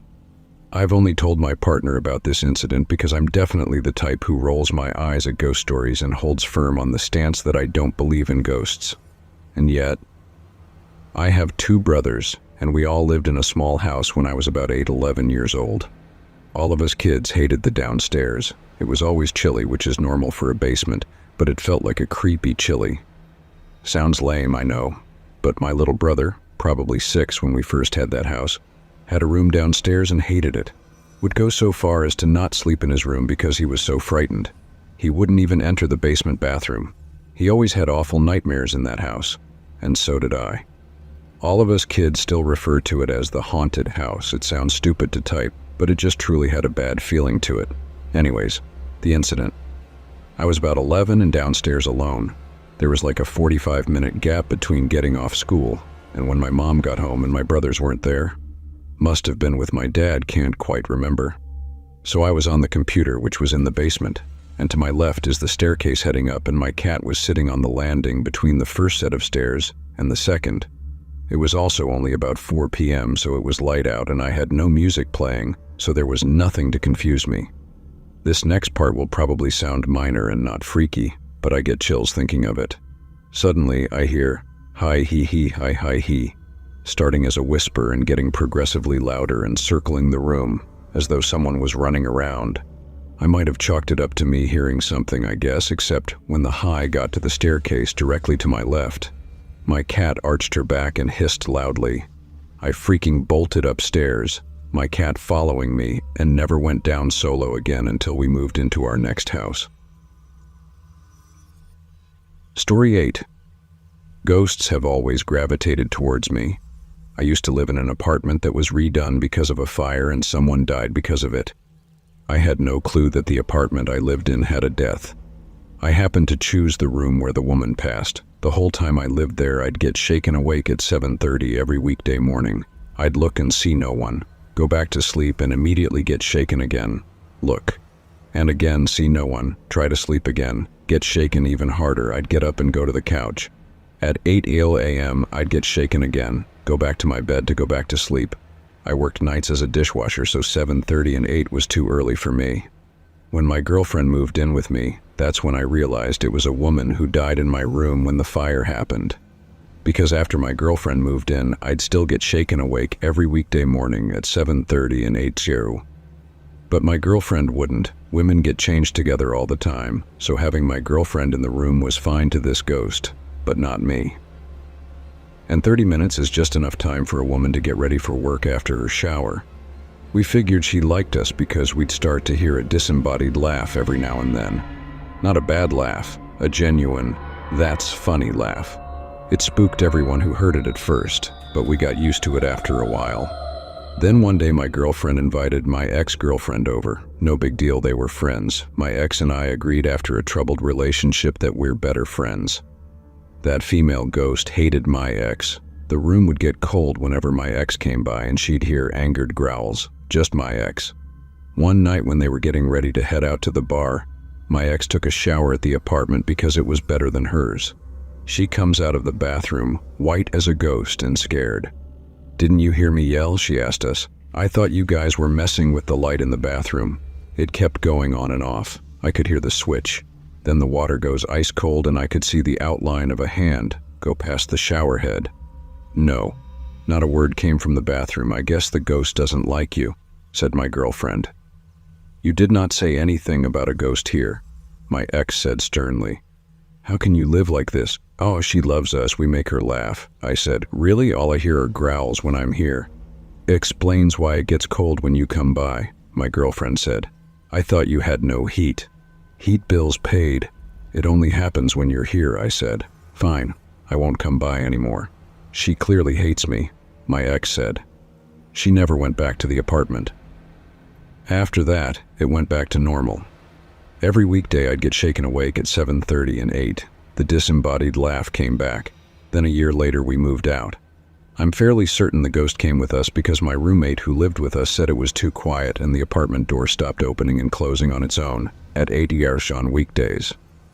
I had no clue about the door to the hall until he said that. Story 9 by MKH Cottage. as I'm not a believer in ghosts, etc. I would put this under unexplained, but I knew a few people I've told this story to who would say otherwise. At the time, I'm probably 16, 17, and as such, one of the older members of our Boy Scout troop. Our troop travels to upstate New York, Indian Lake. It's a state park with campsites that are on islands in a lake. The only way to access the campsites are by boat. The Scoutmasters reserved enough campsites for the number of scouts and parents going, but when we arrive, we realize that the sites are split on separate islands. In fact, one of the sites is all by itself. Myself and my two friends, being the elder scouts, decide we will take this site and have it to ourselves. The canoe trip from the main island to ours was probably a 30-60 minute canoe ride away. Adults stopped by in some motorized boats to drop off some food, but otherwise we had the site to ourselves. In fact, a quick 5-minute walk around the island's empty campsites confirmed that we had the entire island to ourselves. No one was using the other sites located on the island. As night falls, we build a fire, make our burgers, eat our snacks, and shoot the shit. I'm sitting at the picnic bench when from the nearby trees comes a growling and barking. My buddy John is frozen, already someone who was afraid of dogs. Paul is the only one who can get a good look at it, as it was obscured to my eyesight by our tent. He too is frozen, handling his flashlight like a weapon but afraid to turn it on. For the longest 10 minutes of our life, the growling and barking continues. The sight lines and darkness made it difficult for us to identify what type of animal it was. Our guess was a dog as opposed to a wolf, but at no time did we hear its owners. And after all, we're on an island a 30-minute canoe ride from where anyone might be with a dog. Eventually, the animal left the site. We stayed still for 15 minutes more, making sure it was gone. Being the youthful, scared idiots that we were, we retreated to the place where we felt safe. Our tent. There we stood with our flashlights ready to beat anything that might attack. We planned on taking shifts, staying awake in case it came back, but eventually all succumbed to sleep. With daylight upon us, we took a walk once again around the island, looking for any signs of the animal or any other campers that might have arrived later the previous night. We didn't find anything. For terrifying paranormal experience. Story 1, I'm Julian, and my journey as a small business owner in California is filled with twists and turns. This story is about the time when I started my business, when my two friends and I embarked on a hunt to find the perfect place to set up our office. Being new company owners, we were eager to find an affordable office space. We scoured the city for the ideal location, a place that wouldn't break our budget. Then one day my phone rang as I was sitting in my room. It was my trusty broker. His voice crackled with excitement as he described a house tucked away in a quiet, less traveled corner of California, available for very low rent. It was almost too good to be true. The broker also confessed that this house had a reputation. It was a place where people were reluctant to live for some inexplicable reasons. I convened a meeting with my partners, Emily and Noah. We unanimously decided to pay a visit to this location. Everything about that place seemed perfect. The affordability of the house was so appealing, so we set aside the ominous warnings by the broker.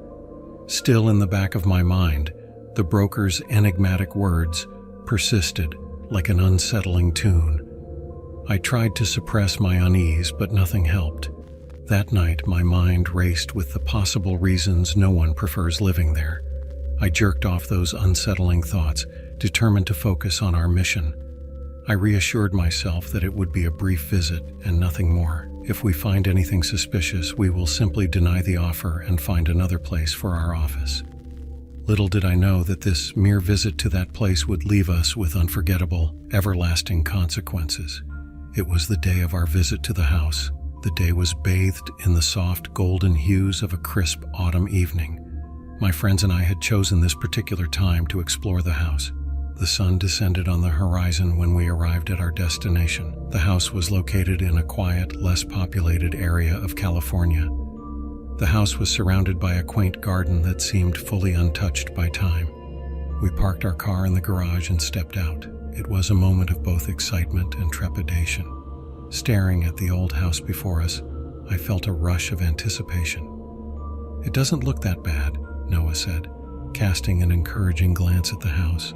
I nodded in agreement. The house appeared surprisingly well preserved, at least from the outside, which boosted my confidence to explore further. "Guys, we need to stick together. Promise me you won't leave me alone, okay?" Emily spoke up, fear deflecting in her tone. Her hand gripped mine tightly, and I reassured her with a gentle squeeze. I assured her that we would remain together at the time. As we approached the house, my heart fastened its pace. The heart pounding in my chest served as a constant reminder of Borker's words. Yet, with Emily's hand in mine and Noah by our side, I mustered the resolve to confront whatever secrets lay hidden within the confines of the house. We entered the house expecting eerie creaks and ghostly moans, but to our surprise, everything was quite normal. The house's interior appeared ordinary. The peeling wallpaper, dusty furniture, and musty odor in the surroundings were evident that the house had been closed for a decade. We explored the rooms methodically. The small house seemed perfect for our office needs, and the cozy, normal environment within its walls put us at ease. The initial fear melted away as we moved through the rooms, feeling strangely relaxed. I guess all those stories were nothing more than tall tales, Noah joked as we entered the last room in the corridor. His laughter echoed through the space, and I also joined him with a chuckle. Emily just nervously smiles at the newfound sense of relief. We moved out of the last room, talking about how we would convert the house into our ideal workplace. Noah and Emily argued over which room had the perfect view. Suddenly, strange laughter pierced through the house, and I looked at my partner to confirm that they also heard the same unsettling voice. Eventually, the laughter turned into a painful cry, and due to curiosity, we moved toward the source of the voice. The voice grew bolder with every step towards the basement door, and became so clear as we stopped in front of the door. We stood in front of the basement door, debating what to do next. After a few seconds, the crying ceased, and an eerie silence settled all over the place, only a mere sound of someone weeping from the basement below. "We should check down. It seems like someone needs our help," Noah said, and I nodded in agreement. We thought someone in the basement needed help, and we could not ignore their distress.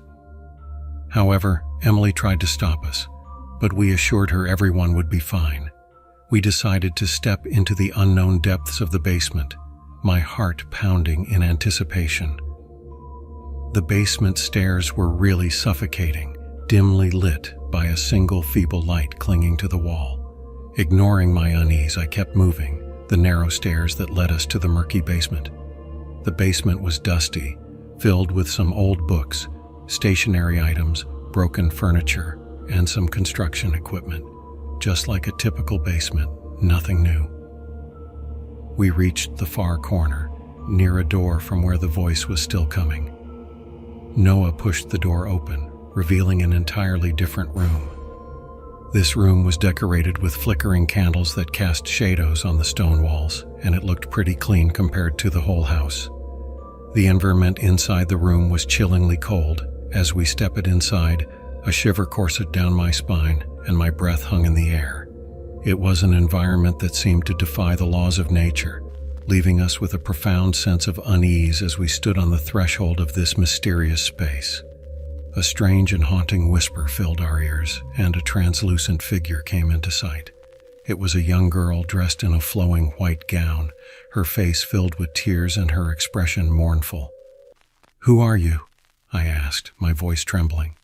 The little girl just looked at us and remained silent, her body trembling, unable to speak, and her eyes filled with unspoken sorrow. Despite her fear, Emily, the only girl in the group, approached the girl and gently touched her arm. However, the moment Emily's hand made contact with her arm, her expression changed. Her eyes turned a fiery red, and the tears on her face changed into streams of crimson blood. It was clear that she did not appreciate Emily's gesture, and we were really getting into serious trouble. In the shocking turn of events, the little girl reacted swiftly. She pushed at Emily forcefully, causing Emily's head to hit the stone wall, and she groaned in pain. I rushed towards her, fear gripping my heart as I realized we might be trading on dangerous ground. But as I just made contact with Emily, all the lights in the room abruptly extinguished, leaving us in darkness. "Noah, Emily," I called out to my friends, unable to understand what just happened. In the suffocating darkness, a faint candle suddenly lit the room. As the light spread, I caught sight of the girl once more. She was disappearing into the shadows. Streaks of blood now marred her white dress, half of it soaked in the crimson stains. She disappeared in shadow completely, leaving the room empty within a second, and the air heavy with nothing but silence. "Julian, Emily is not here." Noah's voice shattered the silence in looking, and I swiftly scanned the room. Panic hit me as I realized Emily was missing. After checking the whole place, we emerged from the basement. Our nerves were shaken and bodies exhausted. We examined the house completely and searched for Emily in every room, but we could not find her. She had seemingly disappeared without a trace. Suddenly, Emily's voice echoed from the outside of the house. We rushed toward the garage and found Emily sitting by the car, her body trembling and hands wrapped around her body. We settled in the car and left the house behind without wasting any other moment. Driving away from the house, I glanced at Emily, who was sleeping in the back seat, her tensed body now softened. "Is she okay?" Noah asked with concern in his voice. "Yeah, she is fine. Must be a little tired," I reassured him. I dropped both of them, and after a long journey, I finally arrived at my home. Exhausted and emotionally drained, I collapsed onto my bed. As I lay there, my mind raced with thoughts of everything that had transpired throughout the day. I remained in bed, lost in contemplation, when the sudden buzz of my phone echoed. The message notification on my screen pulled my attention away from my thoughts. I picked up my phone, and as I read the text, a sudden chill swept through the room. Time seemed to stand still for a fleeting moment, and the air around me grew unnaturally cold.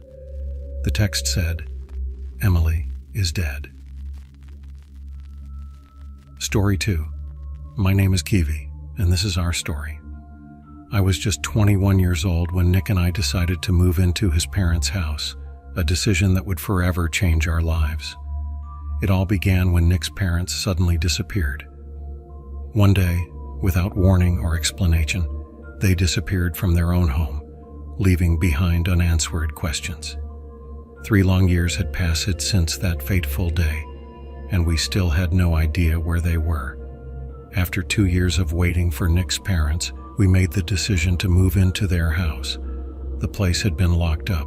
It was a big step, but we felt it was the only way to stay emotionally connected with his parents through their memories in the house. We carried our hopes and fears across the threshold, determined to bring life back to the house. We were excited to start a new chapter in our lives, but strange things began to happen on our very first night in the house. It was a night that I would never forget. I was home alone at that time. The silence of the house was calming. I was in the living room when some soft and mournful melody echoed. That strange voice and melody sent shivers down my spine and shocked me. I stood frozen, my heart pounding with fear. When Nick returned, I hurriedly explained everything to him. But he reassured me that it was just my imagination. But I could not ignore the unsettling feeling. Deep down, I knew that it was more than just my imagination. The days turned into weeks, and the eerie occurrences in the house escalated. Strange voices, whispers, and mournful melodies became more frequent. The most unsettling part was that these things happened when I was alone or in the middle of the night when Nick was deep in sleep. My frustration and confusion grew with each passing day. I desperately wanted to tell Nick about all this, but was helpless. How could I explain the unexplainable? After an entire month of facing the bizarre occurrences in our home, I finally managed to convince Nick that something strange was happening. He took my concerns seriously due to my constant anxiety and deteriorating health, but he was still not fully convinced. Because of my constant sense of unease, we made the decision to seek help. We contacted a local paranormal investigator, Dr. Philip James. Dr. James arrived with a suitcase filled with an array of scientific instruments, the tools of his trade. His presence exuded an air of confidence as he confirmed what I had suspected wasn't just my imagination. There was indeed something strange in our house. He assured us that he would uncover the truth and help us. I still remember the day when Dr. James started his investigation. He instructed us to enter the living room only if he called for us. He spent 12 hours in that room with the door firmly closed. It was a stormy night, me and Nick sitting in our room, our curiosity mingled with the sense of fear. However, Nick tried to act calm, but I could see the fear in his eyes. Time passed slowly, the silence thickening in the air until a loud crash echoed from the living room. A powerful surge of scary energy filled the air, making it impossible for us to leave our room. My heart was racing and breathing shallowly. All of a sudden, the lights started flickering as we heard Dr. James call us from the living room. As we entered the room, Dr. James's sad face caught our attention, his eyes filled with sadness and regret. Due to curiosity, Nick asked him about the unfolding events, and he revealed all the secrets about this phantasm house. Jacob, Nick's father, used to love his twin sister deeply. After the death of his sister, he tried to unite with her. He embarked on a journey that led him to perform experiments aimed at bridging the chasm between the living and the dead. It was his desperate hope to reunite with his beloved sister, but his hopes shattered when his experiment went wrong. His experiment went horribly wrong, which trapped him and his wife's soul within the house. Dr. James unfolded the secret behind the sudden appearance of Nick's parents and all of these strange occurrences in the house. He offered a solution, a way to unshackle the trapped spirits of Nick's parents and give them the peace they so desperately needed. With the guidance of Dr. James, we embarked on a journey to help Nick's parents. We conducted a solemn ritual to release the souls from this house. After a 3-hour-long ritual, Dr. James spoke of the final incantation, and the very fabric of the house seemed to tremble as the house was filled with blinding light. The calmness, warmth, and relief in our surroundings were the testament that spirits had faded away, leaving behind nothing but a sense of calm and comfortable silence. Nick's parents were no longer trapped within the confines of our earthly realm. They could finally live peacefully in heaven. Although we have lost them that day, we also discovered the power of love and compassion. The phantasm house transformed from one of fear to one of hope and love. It served as a reminder that our house is not a haunted place. It is a place filled with the warmth of love and hope. With that newfound love and hope, Nick and I chose to spend the rest of our lives in this house, honoring the memory of his parents and cherishing the miraculous transformation that had unfolded within its walls. Story 3. Back in 2016, after finishing college, I joined an institute for a short course. It has been my dream since childhood. I really loved drawing, and I wanted to learn how to do it professionally. I worked hard to get into a top art school called the National College of Art. It was known for being really good, and many talented students worked hard to get into that school. So I worked really hard to earn a scholarship to take a short drawing course there. It was a big deal for me because it meant a lot. The artist inside was passionate about drawing and wanted to make it a part of my future. But things don't always go exactly as planned. What came next in my journey was full of surprises and challenges. I was not ready for it at all. The college was located in a quaint little village surrounded by dense woods. The hostel where I was staying was so ancient. The campus seemed like a paradise, surrounded by mountains and lush trees, far away from the chaos of the city. On my first day, I met a boy named Jimin, who turned out to be my roommate. After spending some time in our room, Jimin suggested, "The hostel is very beautiful. Let's go explore the place." I got really excited and agreed. We explored the whole remarkable hostel and discovered its charm and beauty. Indeed, the hostel was so pretty. "Hey dude, check out the building."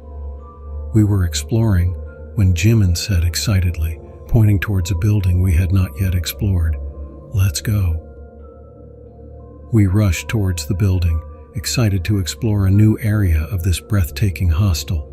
For some reason, the building was shrouded in darkness, but our youthful enthusiasm decided to ignore the minor inconvenience, and we quickly fetched flashlights. With a small, light hand, we approached the building. As we entered the building, the sight in front of us slightly shocked me. The condition of the building was very ugly, so unwelcoming. The shattered windows, broken door frames, and shards of broken glass on the floor were a testament that this building was old and long abandoned. The environment inside the building was nasty. It seemed like the air was filled with dust. As I breathed in, I could smell the aroma of alcohol and the scent of blood in the air. My heart missed a beat as I looked into the deep darkness. As I stepped inside the corridor, the temperature dropped suddenly. It seemed like an icy chill air lashed against my face, sending shivers down my spine. Ignoring my unease and strange feeling, I stepped into the first room, and our dim lights lit the room. The faded wallpaper on the walls, dusty desks, and dim light made it very scary. The room's atmosphere was so unsettling, so we decided to leave. As we were preparing to leave the room, a soft whisper echoed in the air. It was a mere murmur, but it held a mysterious allure. Suddenly, that single whisper multiplied, like a ripple in a tranquil pond, into a chorus of hushed voices. 2 whispers became 3, 3 turned into thousands, and the room was filled with thousands of faint voices within a second. The voice seemed to have originated from the walls themselves. Controlling my nerves, I tried to focus on the voices, but the whispers were barely hearable, like a puzzle waiting to be solved. A sense of unease and frustration crept over me because I could not understand the situation. I turned around to get a proper view of the room. My flashlight cast an eerie shadow on the wall, and my eyes caught an otherworldly sight. I saw a man in a white tailored suit, his hair cascading over his face, hiding half of it, his eyes all white like pale moons, and he was hanged in the air without my support. My eyes were not ready to believe the sight in front of me, but I could feel his presence. Panic gripped me, and I rushed toward the door and left the room swiftly. My body was trembling so badly, and I could feel drops of sweat on my forehead. As I fled the room, desperate to escape, Jimin's painful scream pierced the air.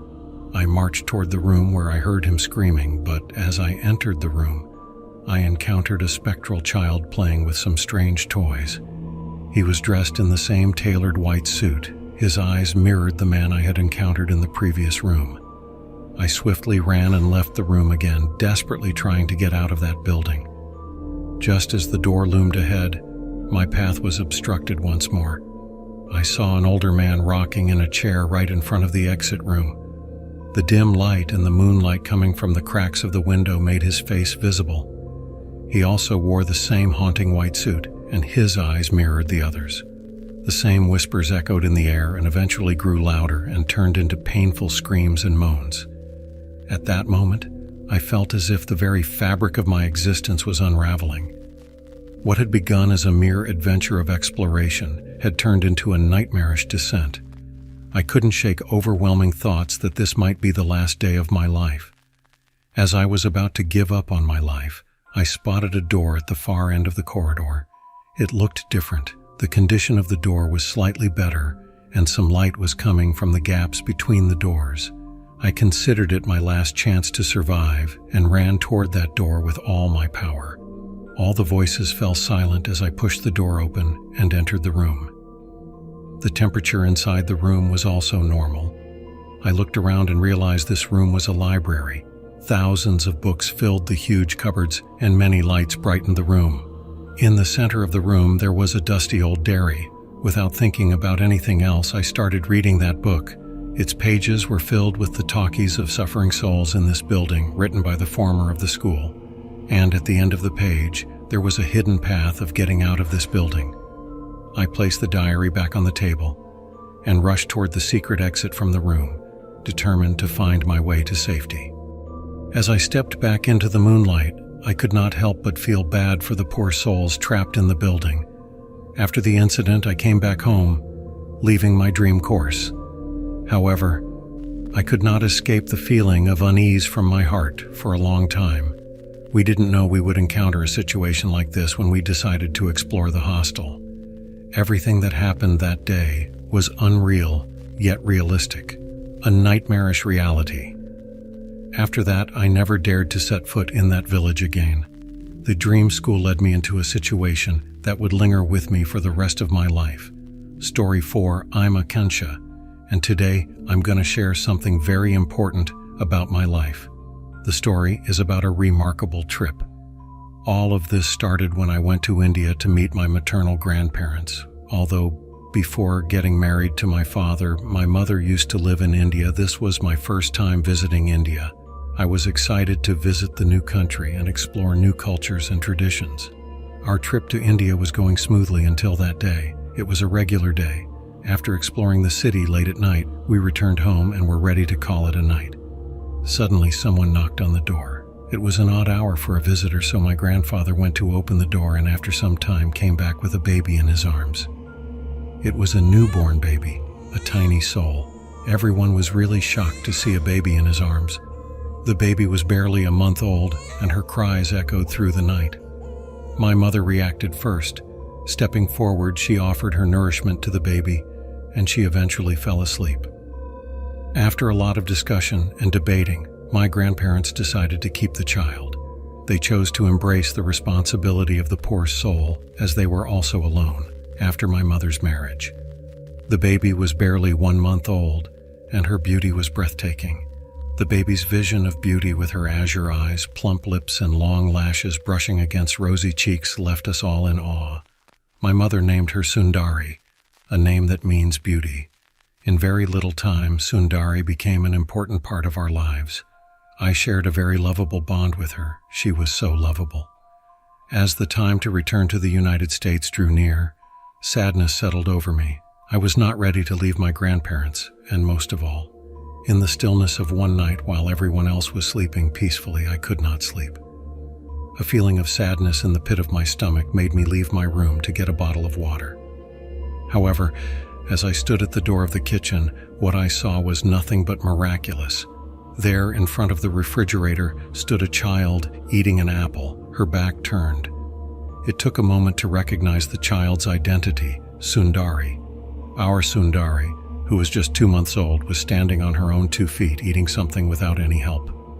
The unrealistic sight in front of me sent shivers racing down my spine. An unknown fear and sense of unease gripped my heart. Suddenly, Sundari turned around. Her small body took a swift turn and she glazed right in my direction. But luckily, I was fast enough to hide behind the wall, hiding from her searching eyes. My heart pounded in my chest, and adrenaline surged through my veins. Without wasting any moment, I ran toward my room and locked it, feeling safe in the warmth of my room. What I witnessed was unexplainable. The next day, I dragged myself out of the room, though my heart was gripped with fear. I was so scared to get out of the room and face Sundari again, but I had to tell everything to my parents. That was the first day I ignored Sundari. She was just lying in her baby cot like a normal baby. I straight up went to my grandparents and explained everything I encountered last night. Without wasting any time, they called the religious scholar and informed him about the current situation. Seeking his guidance and insight, after doing a deep calculation, he delivered a startling revelation. He revealed that Sundari was not an ordinary baby. She was the offspring of a ghost. Her mother dropped her in front of our house in order to protect her from some devil. The revelation sent shivers down our spines, unveiling a dark and otherworldly aspect of the enigmatic child who had become an unexpected part of our lives. The man also proclaimed that keeping Sundari at our house was unsafe, but my grandmother and mother didn't listen to him and kept her anyway. The deep affection we had enveloped with Sundari made it hard for us to let her go, so we all agreed. Her presence had woven itself into the fabric of our lives, and we couldn't bear to sever the bond we had forged with her. After some time, I returned to the States, but our connection remained strong through phone calls. She lived with my grandparents in India and grew into a pretty girl. Despite the distance between us, our bond was so unbreakable. After 5 years, I again visited India, and during this trip, me and Sundari became best friends. After that, I started visiting India more frequently just to spend time with her and nurture the extraordinary friendship that had grown between us. On my 18th birthday, I flew to India to celebrate my birthday with Sundari. She was also turning 16, so I decided to surprise her and celebrate our birthday together. When I arrived in India, we reunited and spent time together, visited amazing places, and enjoyed ourselves a lot. Our time was just filled with joy and adventure. Sundari had grown even closer to my grandparents over the years, and their bond had transformed into something truly heartwarming. They lived together as a family, sharing laughter, quality time, games, and endless fun. Sundari had become a priceless gift to the elderly couple, a source of happiness in their world. And between all this love and joy, we somehow forgot the fact that Sundari is not a human. One day, as we were planning my birthday party, the same religious scholar who informed us about Sundari reality came to meet my grandparents. When he entered the room, Sundari's expression suddenly changed. Her ever-smiling face now looked different. Ignoring us, he talked to my grandparents and said he wanted to talk about something important. All the elders went to a separate room and returned after some time. This whole time, Sundari's behavior grew weirdly strange, but I didn't notice her. And when my grandparents came out of the room, both of them looked terrified but tried hard to hide their expressions. It was a disconcerting sight. Suddenly, my grandparents made the unexpected decision to cancel all celebrations, insisting that we celebrate quietly at home. I protested, but my grandmother said they were canceling due to her health problem, but I knew it was something else. Next day, the following day, my grandmother took an even more puzzling step by locking Sundari in her room, her cries and protests echoing throughout the house. My heart ached listening to my dearest friend's protests. I tried to ask my grandparents the reason behind their strange behavior, but no one gave me any reason. The day of my birthday arrived. Sundari was still locked in her room, and my grandparents were still stressing over something I don't know. There was nothing but silence all over the house. Frustration and anger welled up within me, and I couldn't bear the mystery any longer.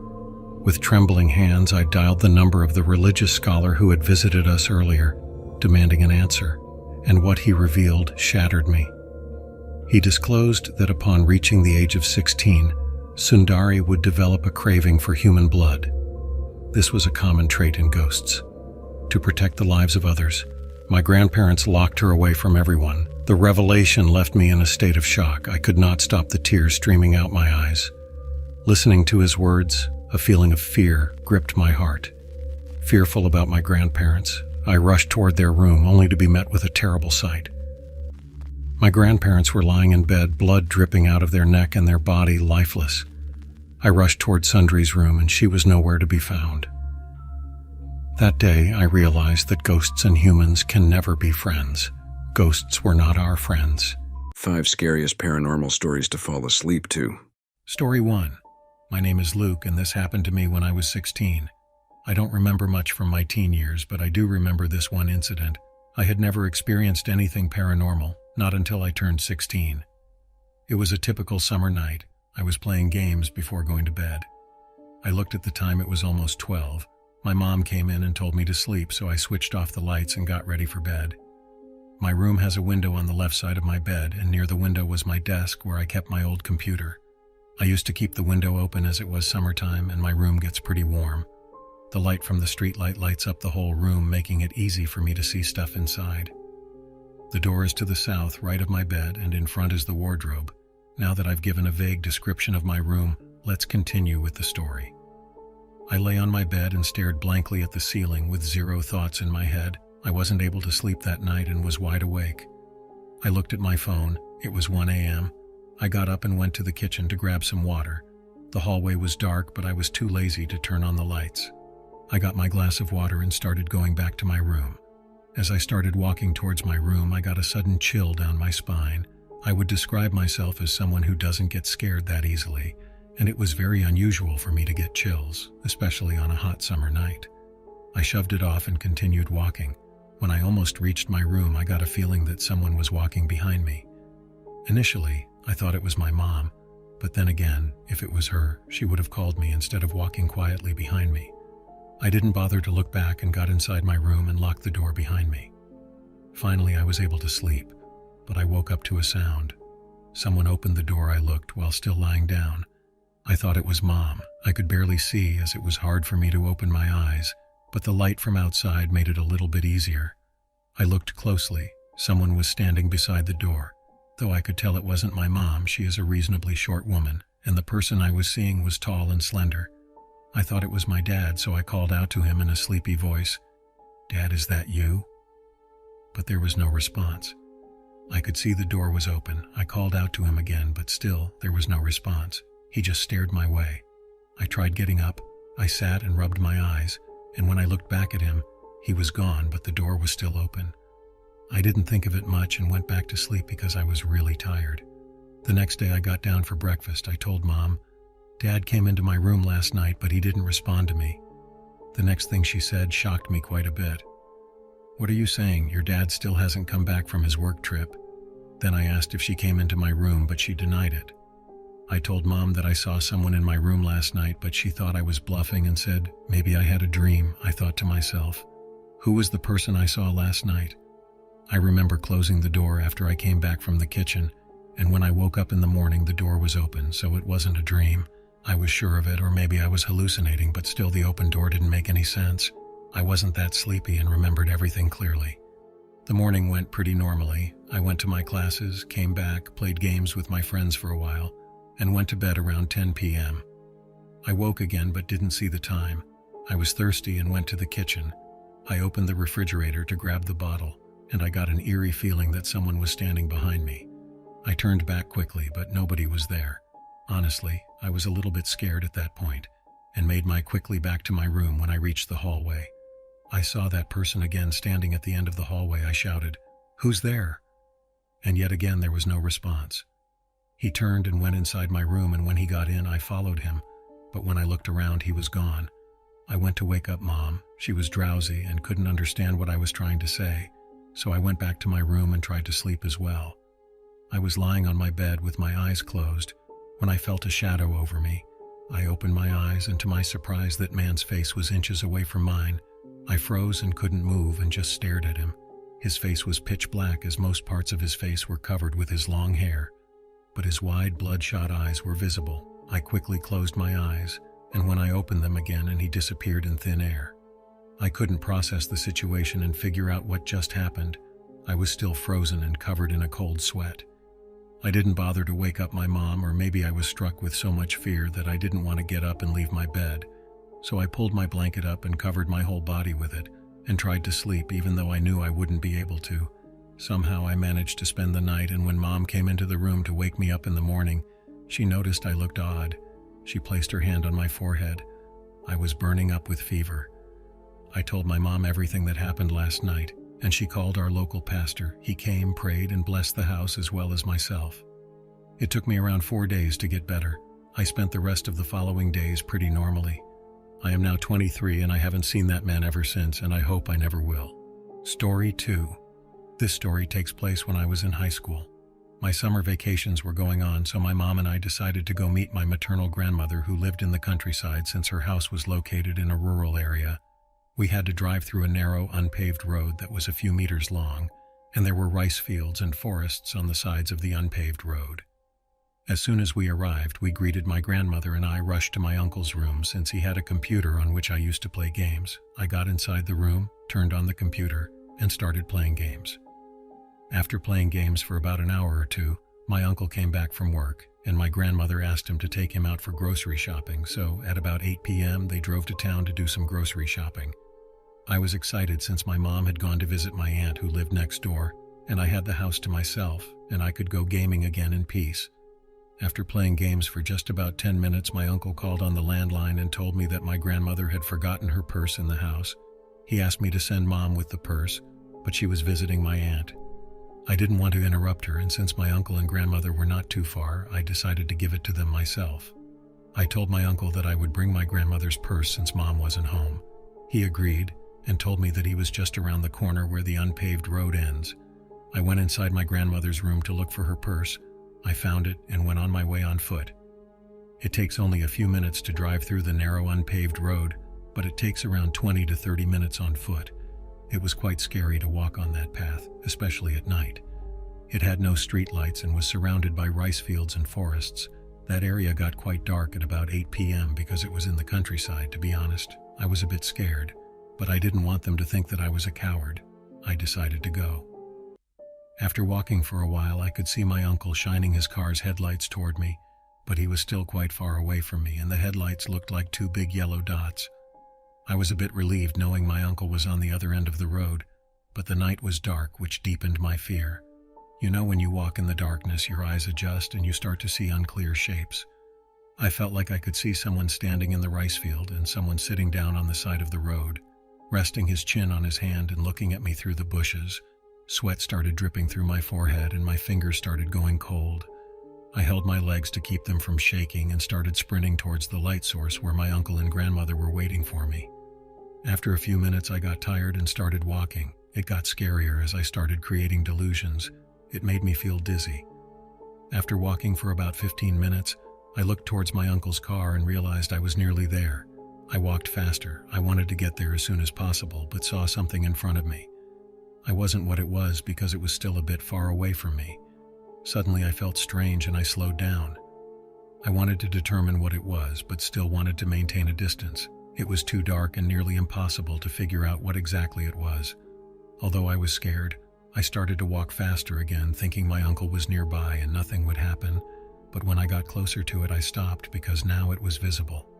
It was an old woman squatting beside the road staring at the rice field. It wasn't unusual to me, as in the countryside people often go out for a little stroll at night, especially during summertime.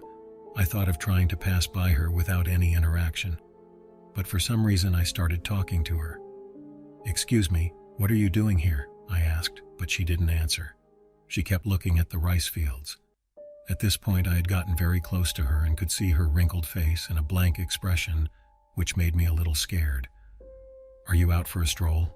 I asked again with a shivering voice. This time she slowly turned her head and looked at me. I felt my heart tightening. Even though it was dark, I could still see her white hair, and upon closer look, I realized she had no iris, and only the white part of her eyes were visible.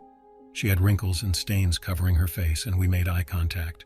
She was looking up at me, and as I looked down at her, I realized she was not sitting down, but she had no lower body. She only had a torso and a head. My mind was flooded with thoughts, and then she opened her mouth and let out a loud screech. I sprinted with my eyes closed and hands covering my ears, and after running for a while, I suddenly fell to the ground. The next morning, I woke up in my grandmother's room. When I asked my mom what happened, she said that my uncle and grandmother were waiting for me and saw me sprinting with my head down and my hands covering my ears. I fell to the ground, and my uncle saw and rushed towards me and brought me back home. I told them about what I saw, and even asked my uncle if he heard her scream, but he denied hearing any sound of that sort. They all thought I had a heat stroke. I also still believe it was not a ghost to this day and think it was just an illusion that my mind had created because of fear. Story 3. My name is Liam, and I am 24 years old. I have a story that happened to me when I was 18 years old. I work as a carpenter at a local building company, and this happened during the period when I was a trainee for the same company. We were renovating a very old building from the 1960s that was going to be a school building. On Fridays, we used to start our work early so we could go home early, which meant we had to wake up very early every Friday. One day, I was on my way to work at about 4 in the morning. I was walking the usual way to the bus stop, which was a shortcut of about 1 kilometer. Half of the path from my apartment to the bus stop was covered in a small forest of about 200 m. By this time in the morning, it was still pitch black because it was winter time and I live in Sweden. The path was pitch black like a black hole, so I pulled out my phone from my pocket and put the flashlight on and began walking the small path. About halfway on the path, I heard a crackling noise from my right and flashed my light in that direction but saw nothing. I figured it was some animal and brushed it off. At the end of the path, I heard the crackling noise again, but this time it was much closer. I had always been a little paranoid in the dark but was trying to get over it. I began walking a little faster anyway, keeping an eye behind me the whole time. When I arrived at the bus station, I sat down and waited for the bus and thought what a coward I am for being so paranoid about a small sound I heard. I looked back at the path I just walked through, and upon a closer look, I saw a man standing behind a tree, right under the streetlight, which was about 10 m away. He was staring in my direction, and I could tell he was clearly watching me. He was wearing old rugged clothes and a pale blue denim jacket from the 80s. I felt a little sick when I realized he was watching me, even though it was only for about 20 seconds before I saw the bus arriving from around the corner. I immediately felt relieved when I saw the bus. I stepped inside the bus, and as usual, it was completely empty. I went all the way back and sat in the back seat. I looked back at the forest to see if the man was still there, but he wasn't. When the bus began to take off, I heard a thud right beside my window. I quickly looked to the side and saw an arm reaching up to my window and waving at me. The arm was wearing a blue denim jacket. I didn't have the time to see his face because the bus had taken off. It was morning and I slept quite well. Despite what had happened, I noticed my phone was still recording and I stopped it. After brushing my teeth and taking a shower, I went to have breakfast with my parents and we sat in the living room. My dad was watching the television and my mom was reading a book. I was bored, so I took out my phone to check the video. I played and sped it up, and I had my headphones on. After 3 hours of absolute silence, there was a knock. Upon hearing, I immediately slowed down the video back to normal, and after a while there was another knock. After that, the closet door started to open slowly.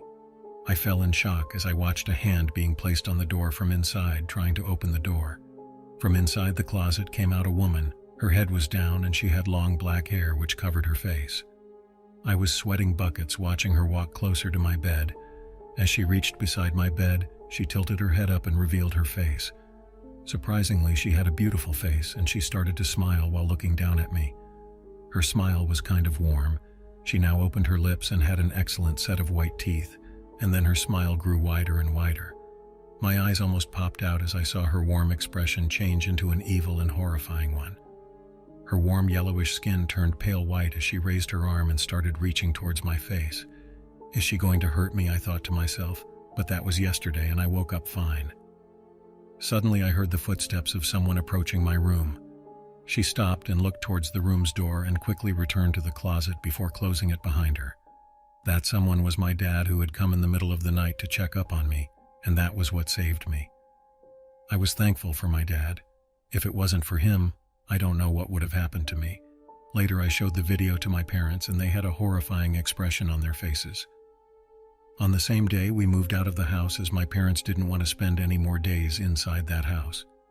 We also warned the house owner, who didn't believe it even when I showed him the video. He thought I made that video to prank him. It had been a year since then, but it's still engraved in my memory as if it was yesterday. Story 5. My name is Adriana. Sleep paralysis happened to me very often until I turned 23. My first occurrence was when I was 13. I was visiting my maternal grandmother. It was summer break time. Me and my cousins were having a sleepover at her house for a week. All my other cousins were about the same age as me, so I was really excited. One night all my cousins and the adults in the house were asleep, and I was the only one still awake playing games on my cousin's computer. I wasn't scared at all staying up that late because my cousins were in the same room as me.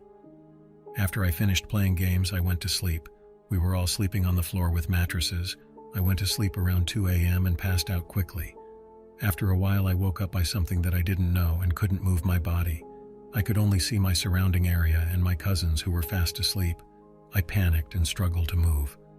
Finally, I was able to wake myself up, and I got up and rushed towards my grandmother's room. It was the first time I had experienced that kind of situation, so I was crying. She comforted me and let me sleep beside her. That morning I did some research on what it was and found that it was sleep paralysis. It said this had happened to many people, so I just thought it was a normal occurrence. Weeks, months, and years had passed, but it still happened to me. But I was not scared of it anymore because I had gotten used to it and knew exactly what to do when this happened. A few years later, my parents left the house to work overseas, so it was just me, my younger brother, and my older sister in the house. One afternoon, it was our grandmother's birthday. I was tired of playing games on my computer and needed some sleep, so I decided I wouldn't go with them. I told them that I would catch up in the evening. I went to bed and again sleep paralysis occurred. It really pissed me off because I needed some rest before going to the birthday party and not look tired. Like always, I couldn't move my body but could still see the surroundings. But this time something was different. There she was. I saw a silhouette of a woman. She was wearing a white dress and had long straight hair. I couldn't tell if she was wearing a veil or if it was her hair that almost covered half of her face. I couldn't completely see her face because it was all blurry. I was so scared. She was just standing by the door looking at me as I struggled to wake myself up. It appeared as if she was smiling, and all of a sudden, she ran towards me, jumped on me, and grabbed my neck and started to strangle me. I resisted and struggled, but couldn't scream at all. After some struggling, I was able to push her back and woke myself up. I screamed, and I left the house and went to my grandmother's house where the party was going on. I was shivering and sobbing. All my cousins asked me what happened, and I explained it to them. They all told me to pray before going to bed, so I took their advice and prayed before sleeping, but it didn't work at all. It was really scary because it was the first time I saw someone or something. A year later, me and my siblings moved to France with my parents. My little brother and I shared the same room. And one night I went to sleep, but my brother was still awake playing computer games. I had sleep paralysis again and saw that same woman I saw back in our old house. She was trying to pull me while grabbing my feet. I struggled and really wanted to scream for help to my brother, but I couldn't do it. My brother came and looked at me with a confused face. He thought that maybe I was just dreaming and talking in my sleep. He even laughed at me. I was just trying my best to resist and not get pulled by that woman, and after some struggling I was able to wake myself up. But this time, even after waking up, I could still see the woman. But my brother couldn't. I pointed my finger at her and asked again, but he still couldn't see anything. He just said there was nobody there, and seconds later she slowly faded. I told my mother about it, but she didn't believe me and even told me that this was happening because I don't go to church and pray. Another night it happened again and I saw her again. This time she was really close to me, but I still couldn't see her face. It was still blurry, and this time she literally talked to me. She whispered into my ear and said, "I could give you anything you want in this world, money, fame, glory. All you need to do in return is give your soul to me." I told her, "No, please leave me alone," and woke myself up again. That was the last time I saw it. It was back in 2020. I am 23 now and my sleep paralysis is gone, but I am still scared of that dark-figured woman and hope that I never encounter her again. 5 scariest paranormal experience to listen before bed. Story 1, Room 111. My haunting experience. My name is Justin, and this is the story of the day when I was stuck on a lonely road in the middle of the night. My parents lived in New York City. I had visited them, but I had to head back late at night due to an urgent meeting. It was a dark and stormy night when I left for my house. As I was passing through a lonely road, my car suddenly broke down in the middle of the road. Unfortunately, it was raining cats and dogs that day. I exited the car to find someone to help me, but no one was on the silent road. I locked my car and I started walking on the deadly silent road. After walking for almost 5 miles, I finally found a hotel. It was a small hotel located on a corner of the road and surrounded by some tall trees. The atmosphere in the lobby was really eerie. The air felt dusty and disturbing, but I ignored my feelings because I had no other option. The receptionist was an older woman. She seemed hesitant. After some convincing, she finally gave me a rusty key and muttered, "Room 111. There was a single light in the corridor, and room 111 was right there, at the end of the corridor. I entered the room, and it was in bad condition. The furniture was covered with layers of dust, and cobwebs clung to the walls. The room was so dusty and uninviting, but I had no other choice, so I pushed my uneasiness aside. The furniture seemed ancient, and the bed was covered with old blankets. A dim light hung from the ceiling, and some moonlight coming from the window lit the room a little bit. After changing out of my wet clothes and making sure my luggage was secure, I finally settled down on the grimy bed. But all the while, the sensation of being watched wouldn't leave me. It was so intense that I couldn't shake it off, but I was so tired that I decided to sleep. I turned off the lights and tried to sleep. Just as I was about to fall asleep, I heard some whispers. The voice was really low, but they were enough to send shivers down my spine. After struggling for some time, I eventually fell asleep. However, a strange nightmare troubled my dream. In my dream, I was wandering in the hotel halls. All the corridors were dark, and without anything light, I was walking around as though I was lost. I still remember the unsettling voices that I heard in that nightmare. The moans and the screams coming from behind closed doors were haunting me, and I was running away to escape the hotel. When I awoke, it was still the middle of the night. The light bulb, which I had turned off before going to sleep, was surprisingly on. That was the time I started panicking. I rushed toward the room door and tried to open it, but it seemed jammed. I put all my strength into it, but nothing helped. I reached for the phone and called reception, but I was waiting for someone to answer. I felt so uncomfortable in that room. I could not understand what it was, but the discomfort was overwhelming. I reached the door and tried to open it again, but it remained firmly shut. The door was sealed tight. But I didn't give up and started banging on the door and calling for help. I kept shouting for help because I was so desperate to get out of that room. The uneasy feeling was growing with each passing moment. Suddenly, I heard footsteps approaching the room.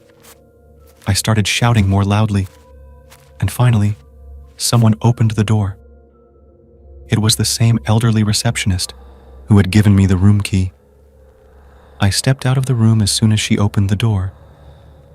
The woman looked into my eyes and said, "Everyone leave room 111. Her voice was similar to what I heard in my nightmare. The expression on her face left me speechless, and without wasting any moment, I grabbed my luggage and left the hotel in the middle of the night. I never looked back to that hotel. It was the most scary experience of my life. After that night, I have never traveled alone at night because memories of that scary night still haunt me. It's so hard to forget about that night. I still remember those whispers, even after many years have passed. There was something strange in room 111, and nobody knew that still. Story 2. Forbidden Room. My name is Alex, and this is the story of the day I'll never forget. One weekend, my parents and Mark's parents were both away, so we decided to have a night over at his place. I had never visited his house before, but I had heard a lot about it. Mark's house was very famous because it was an old Victorian mansion-type house made with ancient stones, and it looked amazing. Due to excitement, I also agreed, and after having dinner, we went to his house to sleep. Mark showed me around. He gave me a house tour and showed me every corner, every room. A room caught my attention. It was a room near his parents' master room, and the door of the room was closed. Mark said, "Never even look at that room. Seriously, don't." There was something in his voice that made me realize that he was not joking, and it was a serious matter. While talking about something, I tried to ask Mark about that mysterious room, but he didn't tell me anything. He mentioned that his parents had strictly ordered him to never step into that room. He said that I should forget about it and never even look at that room, or try to tell anyone about that. At first, his words sent a shiver down my spine, but my curiosity would not let the matter rest. However, the night passed away in a blink of an eye. We stayed up the whole night, watching movies and TV shows, ate a lot of food, and talked about everything. Around 2 a.m., Mark and I decided it was time to sleep, and we went to his room because we were sleeping together. I fell asleep as soon as I hit the bed, but in the middle of the night, I woke up because I was feeling incredibly thirsty. I asked Mark to get me some water, but he said to grab it from downstairs because he was too sleepy to help me. I grabbed a bottle of water and returned to Mark's room. As I passed the forbidden room, the room caught my attention again. I looked at the room, and my curiosity kicked in. I forgot Mark's warning as I stepped towards that room to check it. I couldn't resist the urge to find out what lay inside. I sneaked towards that room, being careful not to make any noise. The handle was too old to even touch, and it creaked lightly as I gently tuned it. There was nothing but darkness in the room. At first, I thought it might be Mark's parents' secret library that contained thousands of books, but the room was so dark that I couldn't figure out what was really in there. I eventually found a small button near the door, and as I turned it on, a small dim bubble lit up the room. The room was nothing like what I imagined. It was a dusty room with some old furniture and nasty things. It seemed like a storeroom. I was about to turn around and leave when I saw a little door in the corner of the room. Some light was coming out from the gaps of the door, suggesting that someone was inside. My curiosity got the best of me, and I stepped toward the room and tried to see through the gaps, but the light was so bright that I could not see on the other side. I tried to open the door with the handle, but it didn't work. As I was about to open the door forcefully, I heard my name being called. The voice was barely audible, but it filled the room. It sounded like someone was calling me from the outside of the room, and my first thought was that it had to be Mark. So I ditched the plan of sneaking into that small room and rushed outside of the room. However, as I stepped through the doorway, the door behind me slammed shut with a tug, as if someone had forcefully pushed it. Ignoring the strange situation, I looked around to find Mark, but there was nobody. I rushed towards Mark's room and found him sleeping peacefully on the bed. I again went downstairs to check who called my name, but no one was in the house. It was just me and Mark in the whole house alone, but I clearly heard someone calling my name. I still remember it. I rushed back to Mark's room and tried to sleep, but I could not sleep the whole night due to some unknown fear. There was something strange in that house, in that room, precisely. The next morning, I didn't wait momentarily and left his house. After that day, I never returned to Mark's house, and I also didn't share this incident with anyone. All I know is there was something at Mark's place, something really strange. Story 3. The day we went on a road trip. I'm Tom, and I'll tell you about the scariest night of my life. It happened on a road trip with my friends Jordan and Peen. We were driving through the countryside because we loved adventure and exploration, so we decided to go on a road trip. We didn't have a set destination. Our plan was to drive until we got tired and explore the beauty of the countryside. It was the time when we were driving endlessly, and when suddenly Jordan stopped the car in the middle of nowhere. He parked the car near an abandoned house. The house seemed like a mess, with shattered windows and a roof that looked like it would collapse at any moment. It was the kind of house that you would only find in a horror movie. Being the crazy teenagers we were, we decided to stay in that house for tonight. We entered the house, and the atmosphere inside was nothing but dusty. It was pitch black, and our flashlights only lightened some areas. I felt a sense of being watched, but I chalked it up to the creepy surroundings. The wooden floor made weird sounds with each step, and some strange sound echoed in the shadows, distant and almost inaudible. We told ourselves it was just the wind, but deep down, we decided to explore the whole house.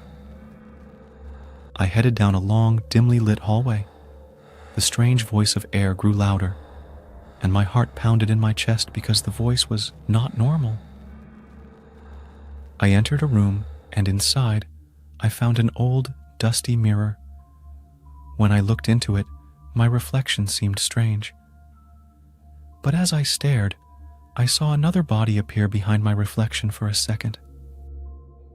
I jolted back in shock and spun around to see who was behind me, but the room was empty. Suddenly, the sense of uneasiness and discomfort grew, and I rushed out of the room to find friends. As I was about to leave the room, the door slammed shut, and I was trapped inside the room. I panicked and tried to open the door, but I didn't move a bit at all. In the room's darkness, I could not see anything clearly because my phone's light was so dim. I felt someone outside the room, and I heard my friend's voice from the other side of the door. "Guys, please help me. The door's stuck." I screamed and asked my friends to help me. Suddenly, the mirror fell on the ground and broke into pieces as those words left my mouth. My friends didn't waste any other moment and started pushing the door with all the force. As I waited for them to help me, I felt the room grow darker and the air became cold. I couldn't help but feel scared. My body started trembling because of fear. After almost 10 minutes of suffering, my friends finally forced the door and escaped. We ran out of the house and never looked back. That night, the memory of that strange abandoned house still haunts me sometimes. I could not help but wonder what was there in that house. Somehow, he could not shake that something evil was present in that strange house. Story 4. How fun turned into a terror experience. I'm Shay, and today I'm going to share my scariest real-life experience from my college life. During my college years, I was the kind of person who never believed in ghosts or anything supernatural. I thought it was just a made-up story people share just for fun, and I always considered it as a big joke. Me and my friends used to make fun of these things and never paid real attention. However, one of our friends, Christiana, was really scared of these things and believed they were real. We often laughed at her for being afraid of something that didn't exist. Our disbelief in the supernatural was so strong that we often dared each other to visit places that were supposed to be haunted. We thought it was a fun and good way to prove that there was nothing to be afraid of in the dark. However, Christiana never believed us. One Friday night, my friends found an Ouija board on the road outside our campus. Being typical bored university students, we decided to test the board. All my buddies, Jake, Christiana, and Mikal, gathered in my dorm room to give it a try. First, we cleaned the Ouija board to remove the dust from the board and read the written words clearer. It seemed like an old Ouija board, untouched for a long time. Jake suggested that we should create an atmosphere, so we lit some candles, turned off the lights, and placed the Ouija board on the study table. All of us were excited because we thought we were about to have a fun experience, but little did we know that this experience would be everything but fun. Mikkel could not stop laughing the whole time. That situation was nothing but fun and entertainment for us. After reading the rules, we put our fingers on the planchette. According to the description on the board, we were supposed to rest our fingers on the planchette, and we did it. "Come on, ghosts. Come out of your hiding spot," Jake said jokingly in a playful tone, and all of us laughed at his joke.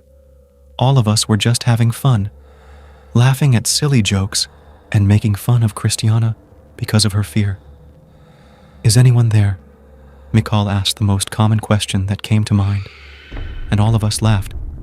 But slowly and unexpectedly, it glided across to yes.